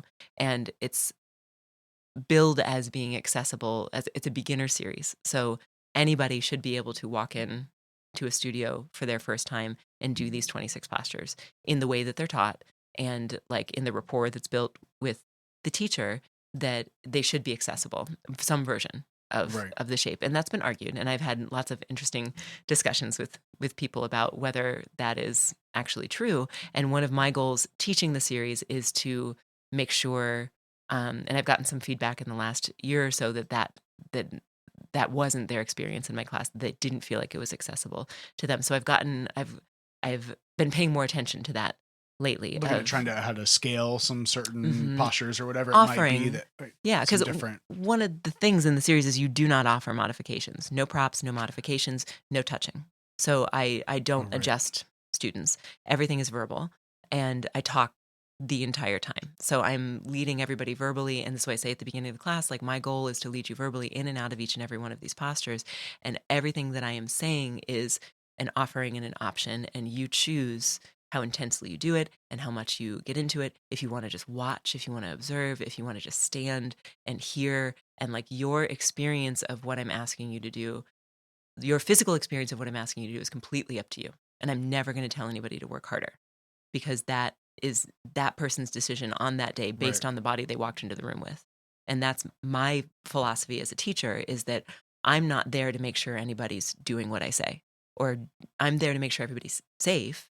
And I want everybody to safely come in and out and like work through things and have a pleasant, not always my goal, have a rewarding experience. There you go. As pleasant as possible. Yeah. Because you don't want someone to hurt themselves. Right. That's no good. But because it's anybody. Uncomfortable. Like having a pleasant experience and being very uncomfortable are two things that can happen at the same time. Right. And I think that I love what the series does for that is like, I am so supremely uncomfortable and I'm so glad that I'm doing this. And, being half inverted with your forehead on your knee and sweat going up your nose because you're like trying so hard to pull your belly in and arch your spine in a certain way, you're opening up all of these neural pathways and all of this literal space in between the vertebrae of your spine. And like your nervous system is pinging all over the place and increased blood flow to these soft tissues of the spine. Like there's so many, and I could talk like that about each and every one of the postures. Like there are so many interesting things happening in each one of the shapes. And what I love about the series and practicing a set series of things is you walk into that room with a different body every day and you're what changes, not the sequence. So you know what you're going to do and you make individual decisions based on your experience that day of what you're going to do within this context. The context stays the same. You change. And mirrors are a big part of it too. You face a mirror and you do the postures watching yourself. And lots of interesting things happen there because you can make eye contact with yourself the whole time. And there's something magical about staring into your own eyes while you're doing something hard. So you're watching yourself work hard. You're seeing your own sweat. You're seeing the way that your body looks when it moves. And that can spark a lot of different things. Yeah, comparing to how it feels and how you think it's moving. And yes. It's like you can close your eyes and feel like you're so deep in something, and then you open your eyes and you're like, maybe not. But that doesn't matter. And that's one of the tenets of it too, is depth is never a goal. Like getting deeply into something, and it's totally antithetical with how I used to practice. Like getting deeply into something in depth in a backbender, depth in like your forward fold is never where the benefit comes from. Your benefit comes from taking yourself exactly to the edge of your ability to get benefit from what you're doing at that moment. So single pointed focus on what you're doing right then and there, and so much physical feedback from what you're doing that you cannot wander in your brain. When you're pulling on your heels, connecting your torso to your thighs and trying to straighten your legs, and the only mechanism you have to do it is your low belly muscles and your arm muscles wrapping around the back of your legs. There is no space for your grocery list in that scenario, and you are in it. And it's this really fun experience of endurance, mental endurance, of how much can you pay attention for 90 minutes, because it's 90 minutes. And that's scary, but it flies because every single posture and everything that you're doing is a different experience for your body. And it's an invitation to approach each one differently also. As soon as you hear the word change, you're done. And you're opening up a new chapter in your practice for that day. And then when you're done with it for that day, you're done. Like you don't need to think about it again because you're going to try it again. Right. Next week or whenever you practice again. And so it's just a different way of practicing. Well, I think it speaks to me, it's speaking to me a lot of just life in general, of whatever you do, whether it's running or yoga or, any type of physical activity or even work or your family life, whatever it is if you can wake up, every day, practice it again, you get another shot at this thing. Yeah. Can I do a little bit better? Whatever that means on whatever spectrum of, can I do this one thing a little more efficiently or better or harder? Or can I, even if I don't do it better, can I try harder at doing it today than I did yesterday? What is my attempt going to look like today? Yeah. Like how much can I get into this thing today? Or, physically, maybe not today because my body's not doing this, but all right, mentally, if I showed up, I did anecdotal story. I went to the gym the other day and I woke up and I was like, no way, not today. And then I got there and it was like, all right, I'm here. Let's put forth the effort. Was it the best workout of your week? Yeah, it was. Exactly. So like you see those things over and over, whatever it be personal relationships, or family relationships or, physical relationships you have with yourself. It's like, all right, can I turn the knob up a little bit somewhere inside of here? Maybe it's not the same one I turned up yesterday. Perfect example. One of my favorite things about practicing this way is that like your favorites and like the things that you really like to do and the things that really speak to you change all the time. So you can feel like standing bow is my bitch. I have got this posture. Like I love this posture. I'm getting full extension. Is your favorite thing to do. And then there's another posture that's like, oh my God, you gotta just get through it. Just get through this one. And then I don't have to do it again for another week. And I'll just do my 2 sets and get me out of here. And they flip all the time. Like you'll come back the next day and you'll try standing bow and your attitude shifts. And it's like, it doesn't feel the way that it did before. And now you hate standing bow and you're so ready for, whatever that one was. And so you're like, what you want out of it changes all the time and your focus on it changes all the time. And there's so much to focus on that you can't possibly intensely focus on the whole thing. Some people can. I mean, that's the goal, right? Is that you're intensely focused and so like, and so in it and in the moment the entire time. But I think that that's a lofty goal. And I've practicing it for, I don't know, 13, 14 years by now. I've never had the experience of a full 90 minutes of that like elation of single pointed focus, like that like meditative aspect. But there are so many built-in meditative things going on. Like it's not I wouldn't call it a meditation practice, but the way that I talk the whole time, the tone of my voice, the way that I'm speaking, and the way that I'm like, it's all designed. The heat is designed this way, like the way that the mirrors are designed this way. It's all designed to be a little annoying and a little challenging Right. and to put you into this state of focus. Mm. And everything is a tool. Like if you need like the constant drone of me talking and like the cues and all of these things, like I give a lot of cues, and there are two ways that people can receive that. They can tune out half of it and just hear like the Charlie Brown voice going because they know the series and they don't need to hear the external rotation, bend, line up your hips, all this stuff that I say. They don't need to hear it because they've heard it before, and they're just gonna like their body's gonna drop into it, and they tune me out. And then there are the people who've never done it before, and they are paying absolute attention to every little thing that I say. And it's two different versions of the meditation, and it's being received completely differently by two different practitioners, and both have benefits. Yeah. So you've been doing this for 12, 15 years. You said 2009. So it seems like this was a big part of your just maybe just being liberal to my word, growth as a person. Mm-hmm. And how has that like kind of is that being a big piece of your life because of what it does for you? Because it sounds like it's that practice, right? You said at the very beginning, you love the practice of you love practicing things, you love the constant work of things, and it's like one of those things that you never. Do you think it's maybe one of those things because it's viewed as something you can never really perfect? Mm-hmm. Yeah, there's always something to do. Yeah, there's always something to grow. Yeah. So how has that transitioned, kind of into your life, and has that kind of helped with kind of corral everything for you? I don't know if that's the right word, but it seems like that's... Sure. Well, I feel like it's done both. I feel like it's a tool, right? And so it's been the shovel that's dug me deeper into my, it's like opened the door to all new sorts of like unhealthy tendencies that, I found my way into. And it's also been like the door out. It just depends on what else is going on, but it's been a tool in many, many different ways, but it's been so consistent that, as I've been practicing it for so long, like there was a big shift. I got pregnant in 2019. My husband and I didn't think we could have kids.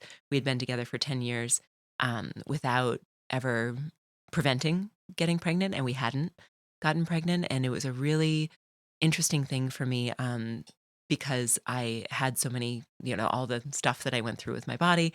I didn't have a period for so long. I was very not upset. I was ignoring it because it was too much for me to think about that I had ruined my chance to have kids with this completely arbitrary pursuit.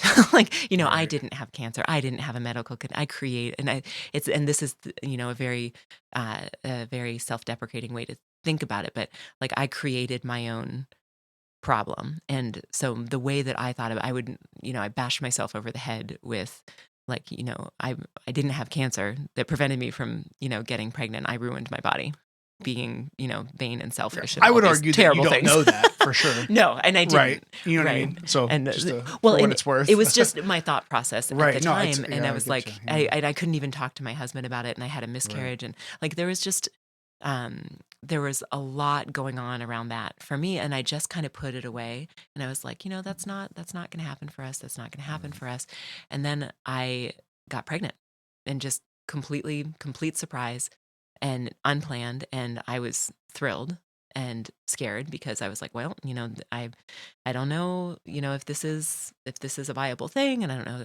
So my whole pregnancy was such a fun thing for me because I had wanted it on a level for so long and convinced myself that my punishment for like the sin of having an eating disorder and being so selfish and all that stuff was that I wasn't going to get to have that experience.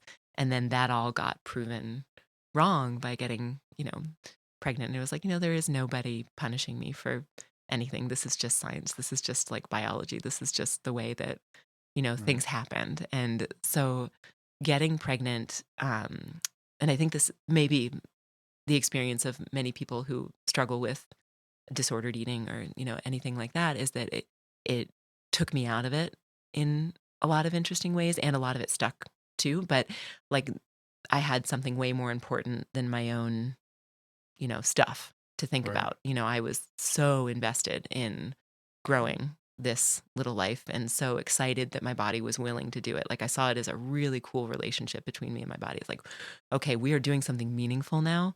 Like, I can backbend all day long and contortion stuff and like do all sorts of cool stuff, and nothing is ever going to be as cool as what my body's decided that it's time to do or whatever. It's a pretty wild thing. Yeah, it was nuts, and I had a great time. I loved being pregnant, and I practiced the whole time I was pregnant. I taught the whole time I was pregnant, and I had a lot of fun being pregnant. I rode my bike way too long when I was pregnant. I had a really, really good time. And then when my daughter was born, we decided to move back to Worcester. And that decision was really hard because Portland was getting expensive. Portland, my husband's job was a little unstable, and our house was worth more than we bought it for. And we're like, we need a next step. Like, we've been here for a while. We've done this. We don't know where to go next. So why don't we go home and like give everybody the chance to get to know. I hadn't lived in proximity to my family in almost 20 years. Right. And so I had an idea of how that was going to go. And like, I'm a very optimistic person, and I'm a very like, this is going to work out. Like, we're all good people. We can do this. Like, this is going to be great. And that's true.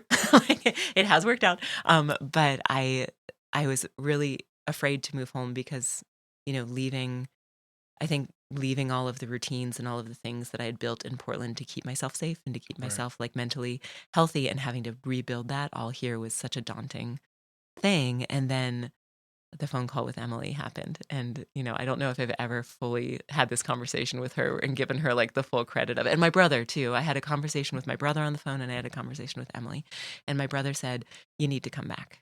Like, you need to come back. I want to be around you." And he's never said that to me before. Like, we had a contentious relationship when we were younger. Like, we weren't into each other when we were younger. Like, we did not have a classic, like, good sibling relationship. I won't call it a bad relationship, but it was a non-relationship. Like, we just didn't really connect when we were younger. And then he came to Ireland when I was in Ireland and visited me in Ireland, and something cracked open while we were there together. Because I was like, oh, we're adults now? Like, oh, all right. We're in a pub together singing Top Gun. We both know this movie. Like, we started to connect on all these like different things. And I was like, oh, like we were raised in the same, we know all the same stuff. Like, oh my gosh. Like, oh, I know you. Like there's another human in this world who understands this stuff. And so, and my brother basically, because he's not a super verbal person, but he expressed in his way, like, I would like for you to be here. And that's what I heard. And that's not what he said, but that's what I heard and what I felt. And that was huge. And I was like, he's asking me for something. And my brother has never asked me for anything. And he was excited about my daughter. And Emily was very much just like, get here, get here, get here, get here. And I was a little sheepish about it. I was like, I don't know if I deserve how excited she is about me. Like, that was hard for me to receive. I was like, I think she thinks I'm better than I am. Like, I don't know. I don't want to disappoint her, like, when I get there, and oh no. And I haven't worked at a vinyasa studio for a really, really long time, and I don't know how this is going to go. And I landed here, and it was like, I can honestly say that Flex Yoga, I've worked in 7 different yoga studios at this point, and I can honestly say, and I've said this a million times, that Flex is the best studio I've ever worked for. It's structurally, the infrastructure, the business side, and the relationships with the instructors. Like, we are a team. Like, we are so different, and we teach so differently, and we embrace each other in a way that I've never seen at a yoga studio. I've had great relationships at yoga studios that I've worked in before, but I've never felt so like held and supported as I have at Flex. And it's led by Emily and Dee, and it was just like a perfect, like, when I walked in and taught my first class at Flex, I was like, oh, yes, like, this is it. And I don't want to ever teach at a former Bikram yoga studio again. I want to teach 26 and 2 at this vinyasa studio. And I want to practice hot power, and I want to practice, but I don't want to practice bar, but I do practice bar. I like bar. Well, that seems to be the trend, because I remember when Cass talked about starting to do yoga. And I was like, oh, you sure about that? Like, she is like, I think one of the biggest reasons she ever started yoga is because I used to make fun of her relentlessly because she couldn't touch her toes. Oh boy, isn't that so funny? Yeah, and then all of a sudden she's like, I think I'm gonna become a yoga teacher, and I was like, oh, okay. You sure? Like, but she loved it, and she always would come home. She'd be like, there's this girl here, and I'm like, all right, well, like how, like we mean girl, like. Well, she was teaching the class, and she's older than me, but like she just, everybody's still a girl. Everybody's a girl. Like, and just they're like, she's like, I just love her so much. I just like, wait a minute, I've never heard of her before. I just met her tonight too. She's just so beautiful. And that's like so unlike me. Yeah, like, it was like, it's unlike. I just don't open up very much. Sure. Like so. But it's different there. Like, I remember trying to like slip in on a Saturday, slip out, and I think I did that maybe like twice, and then it was like, hi, I'm Danielle. It was probably, it literally was probably Danielle. And it was like, hi. And then I took a D class and I was like, oh, yeah, I'm obsessed. Yeah. I love you. Yeah. And it is different. It is. Like, it's the combination of people. It is. And so I have a question about different studios and your personal experience. I know Flex does a really good job, like celebrating and encouraging different body types and styles. And that's not always a thing that has been around, right? Or the mindset. It's probably still not the mindset a lot of places. Did you ever experience that? Like wearing the yoga clothes and you're looking at a mirror and, with Bikram and that kind. Yeah. Did you ever like... Not in the studio contest. Like the studio that I practiced in, that I worked for in Portland, they did a better and better job. Like they got better and better at community outreach and like using the studio as a platform for bringing yoga to people that weren't the demographic that you would expect to walk through the door. And I think that let's see, about 2 years before I left, the studio got bought by new owners, which was scary for everybody. And they came in and they were like, we are inclusive. We are going to be inclusive. We are going to be like open, and we are going to offer so many different things. That's where Inferno Hot Pilates comes from. So if you've ever been to one of my Inferno Hot Pilates classes, it's a high intensity interval training workout. Like, can you believe that I would want So high intensity, high intensity interval training using Pilates principles. So it's a really fun, like fitness style class, and that got paired with the Bikram yoga in a lot of studios. So Natalie is also the one. If any of the listeners listen to the podcast we did about Yoga Farm Fest, I didn't get to go because I had COVID. So Fred went. Right. I was supposed to teach mobility. Fred went, came back, and he was just like, he was texting me like, "This is awesome. Like this place is really cool." And I was like, "Damn it!" But anyway, he was. I don't think he could. He was like, I can't remember who it was. Because he was like telling me about all these people. He goes. But at some point, someone was like, "I love burpees," and I was like, "That was Natalie." And he goes, "You know what? It was Natalie." And someone was like, "Burpees." I'm like, "What?" Up, down, back, like forward. We're ready to do burpees. Over there? And I was like, I love it so much. That's Natalie. Forearm plank for 1 full minute. Let's go. Yeah.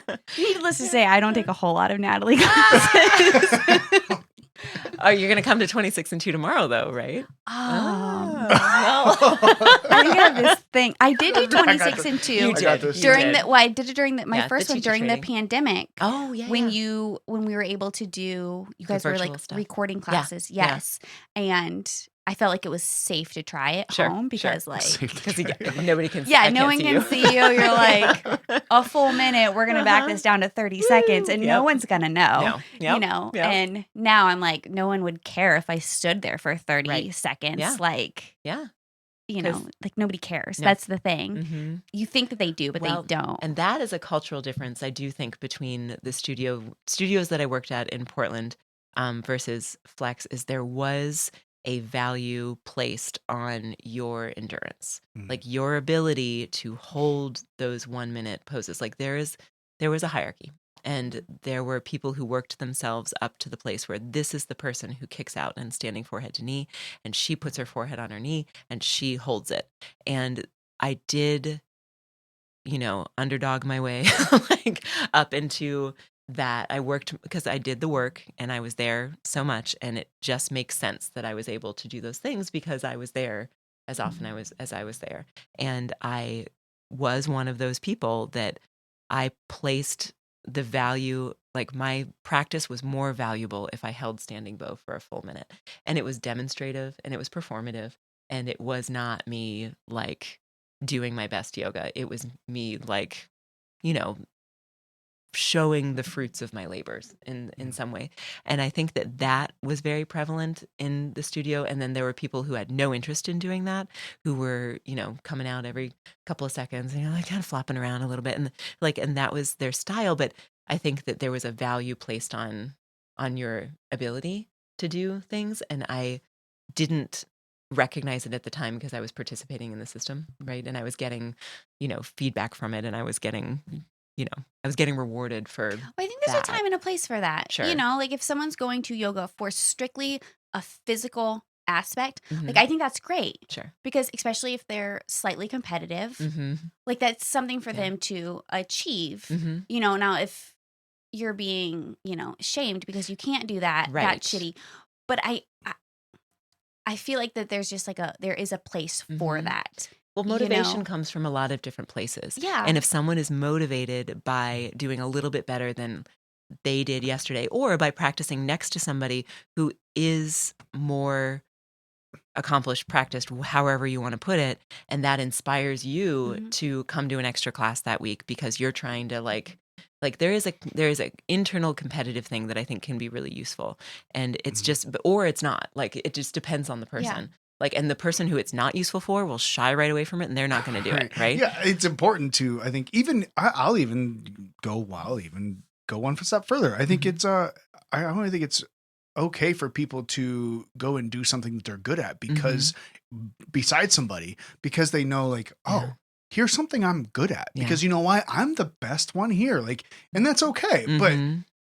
to cast play, like as soon as you start like looking down on other Yeah. people because Yeah. they're not as good, or shaming them or something like that, like, okay, Or well, that maybe person isn't worth my time because they can't Mhm. blah, blah, blah. right, like, okay, maybe Mhm. that's when you get to that point, maybe we Mhm. should start, you know, Sure. looking inward here. But I think like Mhm. it's good. Yeah. It feels good sometimes to be good at stuff Yeah. and to be the Yeah. one that like, oh, you know, like we talked Well. about in the beginning, like, Mhm. I don't want to be the smartest person in the room Mhm. because I can't. Who am I going to learn things from? Right. Because I love learning things. Mhm. But every once in a while, it's nice to be like, oh, I got that one right. Yeah. Yeah. Like Yep. when you're watching Jeopardy, Yeah. you know, and you're like, You got the ooh, answer. and you get it Yeah. before everybody else. Yep. It's like, yes. Yep. The rest of them, you know, Yeah. there's a lot of other questions on the It's board like that I little probably get wrong. imaginary human points, right? Yeah, but yeah, exactly. But Yeah. you know, it's when we look at others like the others Mhm. is when Yeah. it seems It's like we're the upper echelon and they are the little people over there who are Yeah. just coming. You know, it's just like that's which was a place that problematic. you were probably in not so long ago, and, Right. or are in right now in some other category. Sure. You know? Sure. Because the Yeah. differences between all of us, like Yeah. we're all like Well, balances of everything. and I think that effort is beautiful. And I think that, and one of the things that I say all the time in my classes is, and I say this to people, I said it to somebody last night, is like, you never, ever know what you're going to do in a room that's going to inspire somebody else. And it could be the littlest thing, or it could be something huge. And it could be like me doing a full like, drop back into a wheel and like kicking, like that is impressive or whatever. But there could be like something that you do or something about the way that you practice that somebody else observes or feels your energy in or feels your effort or watches your effort, and that sparks something in them. And you don't control it, you don't plan for it, you don't like perform it, it just happens. And it's just by you walking in the room, and you create that opportunity for the other people in the room to experience you every time you commit yourself to that time. And it's a gift. It is a gift every time you walk into a yoga room. You're gifting people with your talent, with your presence, with your energy. And even if you just sit there the entire time, like you might be, that could be an invitation for somebody who really needs to take it easy that day, who has a tough time taking it easy. And then you take a knee and they're like, okay, I can do that. And that has a million more benefits than going full out in a posture for that person that day. Yeah, absolutely. And so like your effort, whatever that effort is put out there in the universe for other people to receive however they need to. And that's what builds like a beautiful class. It is not me. It is not the teacher. Like it can be literally Emily in a hot power class coming up with a super creative, super hard sequence that she presents beautifully that we all like benefit from. But I think the real magic that's happening in the room is everybody efforting together in different ways and participating with one another on subtle energetic levels that they don't even realize are happening. And then you walk out of the room feeling like fantastic. And it's not because you hit a great, well, it could be, like, oh, I had a great, I held this handstand for, my line in this handstand was better than it ever has been. But why? Is it because you all of a sudden figured out some magical key to handstands? Or is it because you chose in that moment to do it that way and it worked out for you? And what does that come from? Is it internal? Is it external? Is it both? And I would argue both all the time. Yeah, absolutely. I agree. And I guess I've spent a lot of my life in a gym. I've talked about, I like kind of a bodybuilding / powerlifting regimen is kind of what I've always done, because I like to be strong, but like to look good too. Yeah, sure. But like I just love doing it because it was one of those things I've mentioned before too, where I've spent so much time in the gym because I was so insecure when I was younger. Sure. So it was one of those things where like, if I'm this big, strong guy, it's a thing that people are like, oh, look at this guy, so it's like, you're building yourself some armor. Yeah. I'm building myself some armor. So, but like, as you're talking about that, I can connect that so much with a good, a gym environment. And naturally, I think yoga studios and gym environments are as very different as they are, or very, very similar. They're similar. It's that community of people that are striving for something, that are there doing something to try to better themselves in whatever regard, right? Yeah. Whether it be mentally or physically. And now, as I'm, quite a few years past trying to be the strongest or, whatever in the gym, it's like I can see, people in there that are the 16-year-old, string bean kid in there. Yeah. It's like, I know I used to be the skinny kid. Yeah. I know what that feels like. Yeah. But you're here. Good for you. Yeah.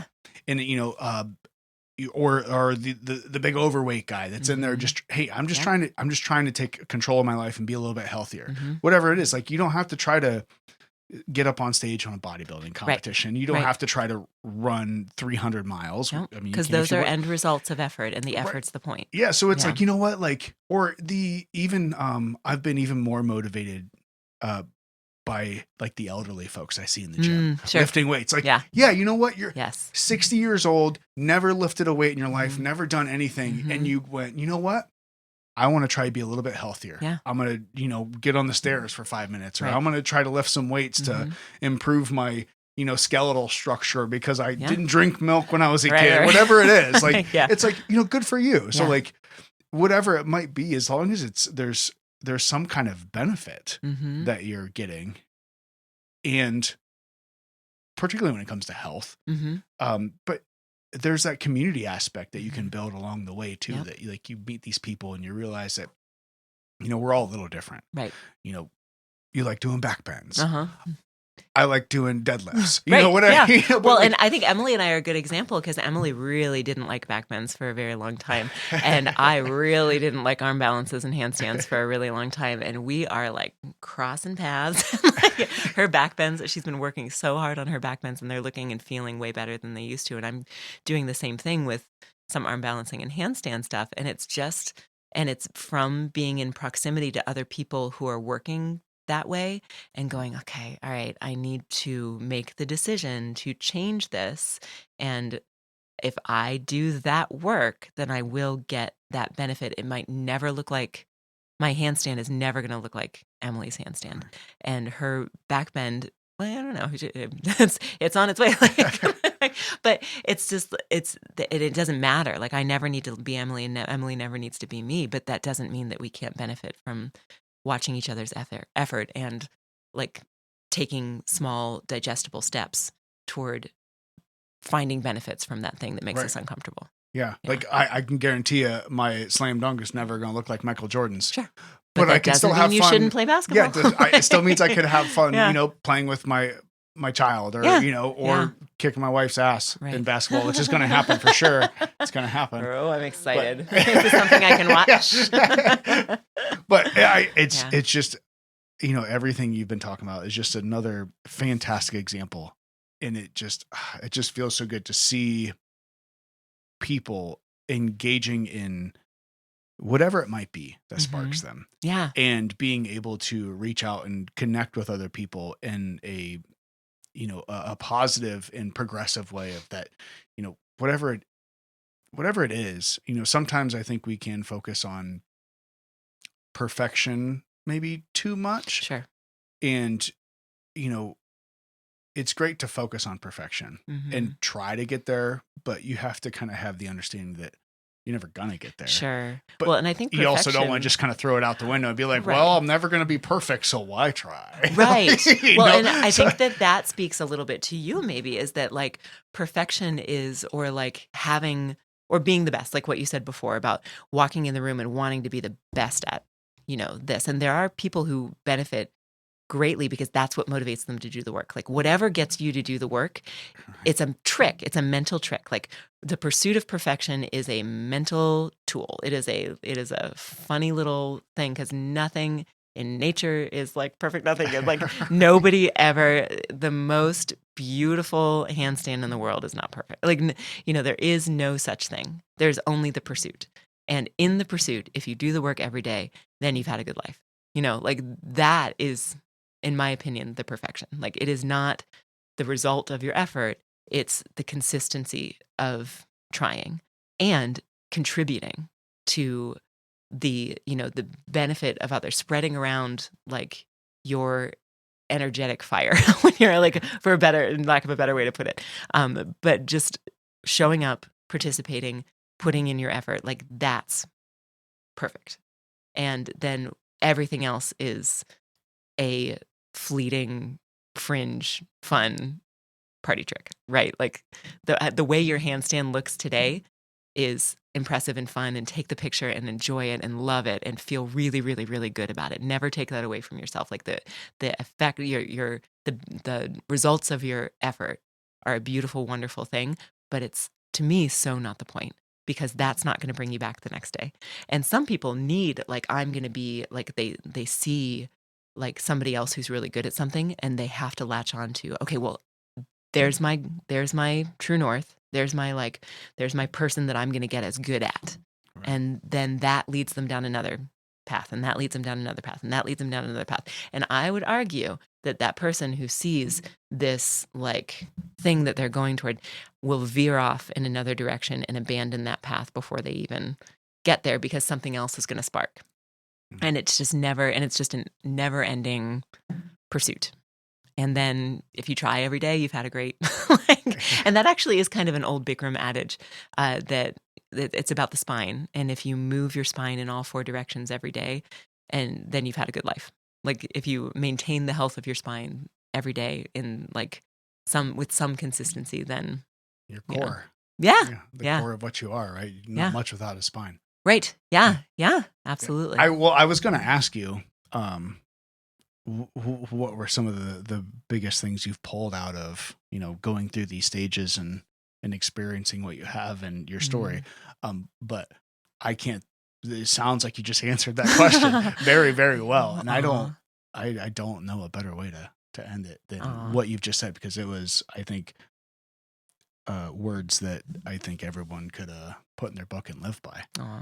So I super appreciate the story, unless you Real have quick, something I'll add, additional. do you have your, can you like tell us your schedule? Sure. Yeah. Yeah. So this is at Flex, which I did have the website pulled up earlier on YouTube, but it's just, is it flexyogaworcester.com, I think. Google it, Flex Yoga. Flex Yoga in Worcester. If you Google Flex Yoga Worcester, the whole thing will come up. And we have a really great new system that we're using at the studio that is really super easy to use, super easy to sign up and get in there. So two things that I'd love to mention. So my teaching schedule, super fun. I teach 3 Inferno Hot Pilates classes a week, which sounds so scary because of the word Inferno, but they are really approachable, great for beginners. It's a great fitness class that uses so many good alignment and core principles. So you're going to build core strength and cardio, and we use planks and we use weights, and it's funky music, and it's just fun the entire time. It's a fun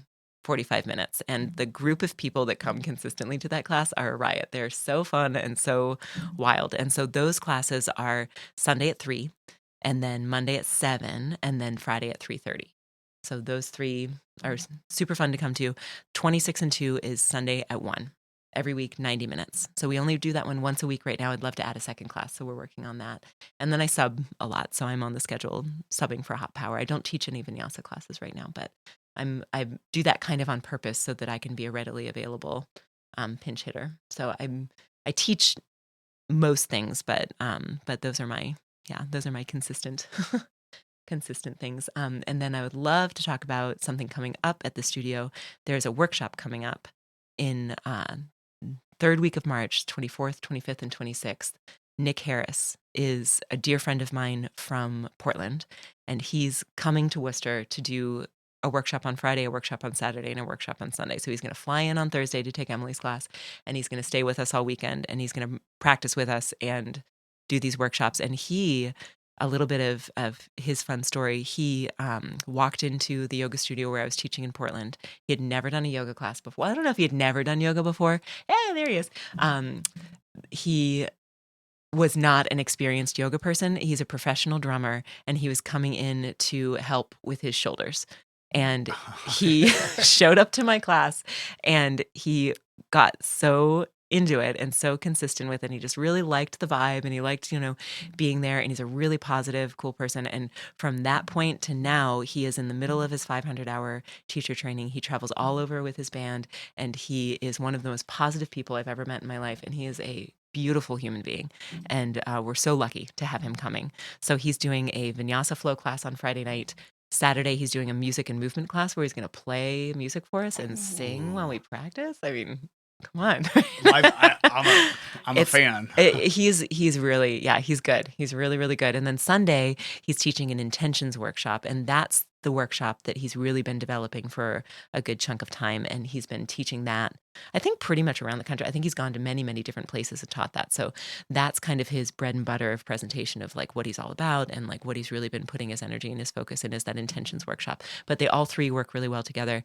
And we need to get people signed up so that we can get him here. So if you have any interest at all, like I would reach out to Flex, and I can help you get signed up for that. And it looks like you can sign up for an individual class, but then there's also, it's cheaper collectively if you do all 3. Sign up for all 3, you get a big price break. And it's under events at the website. And there's something magical about committing that amount of time and that investment of money for a full weekend. So it is like kind of committing the majority of your weekend experience to being at Flex and being with Nick and being with the other people who are going to be with Nick.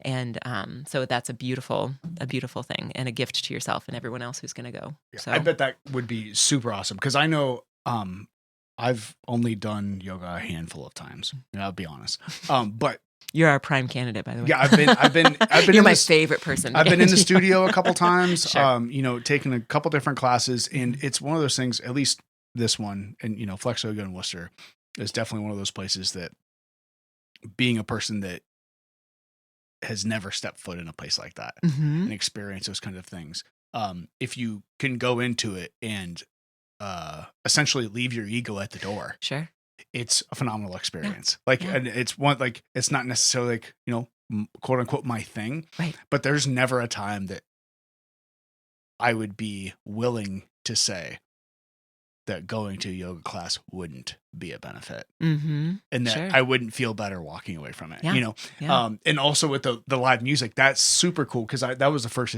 experience I had at the Farm Fest. There was I'm gonna forget his name, Matthew, and was the other dude. I did that class. They were such an awesome Kevin? Yes. Yeah. Kevin and Matthew. Good job. They were so cool, because Yeah. Kevin, he did a couple different classes. And he's a leader of leader. That sounds weird.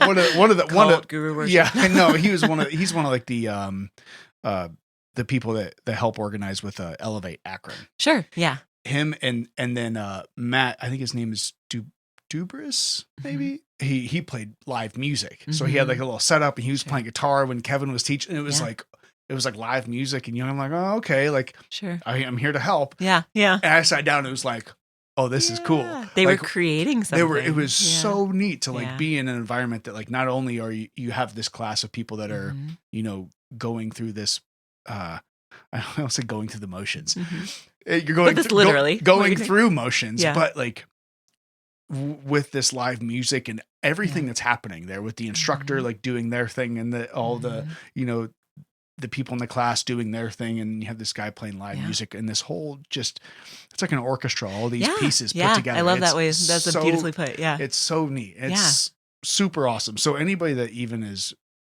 the slight inkling of wanting to experience yoga or even don't, if you have somebody that that does it, maybe try it, because it's well, and he's very cool. different. Like he's this, he's very different than a lot of the teachers that you'll have. Like he is a unique human, and and I think that extra element of music and extra element of musicality, like it's something that he uses to build rapport with the students, and that's a really important thing as a teacher too. Is that's one of his tools, is that he can create the environment and create this extra level of sensory experience.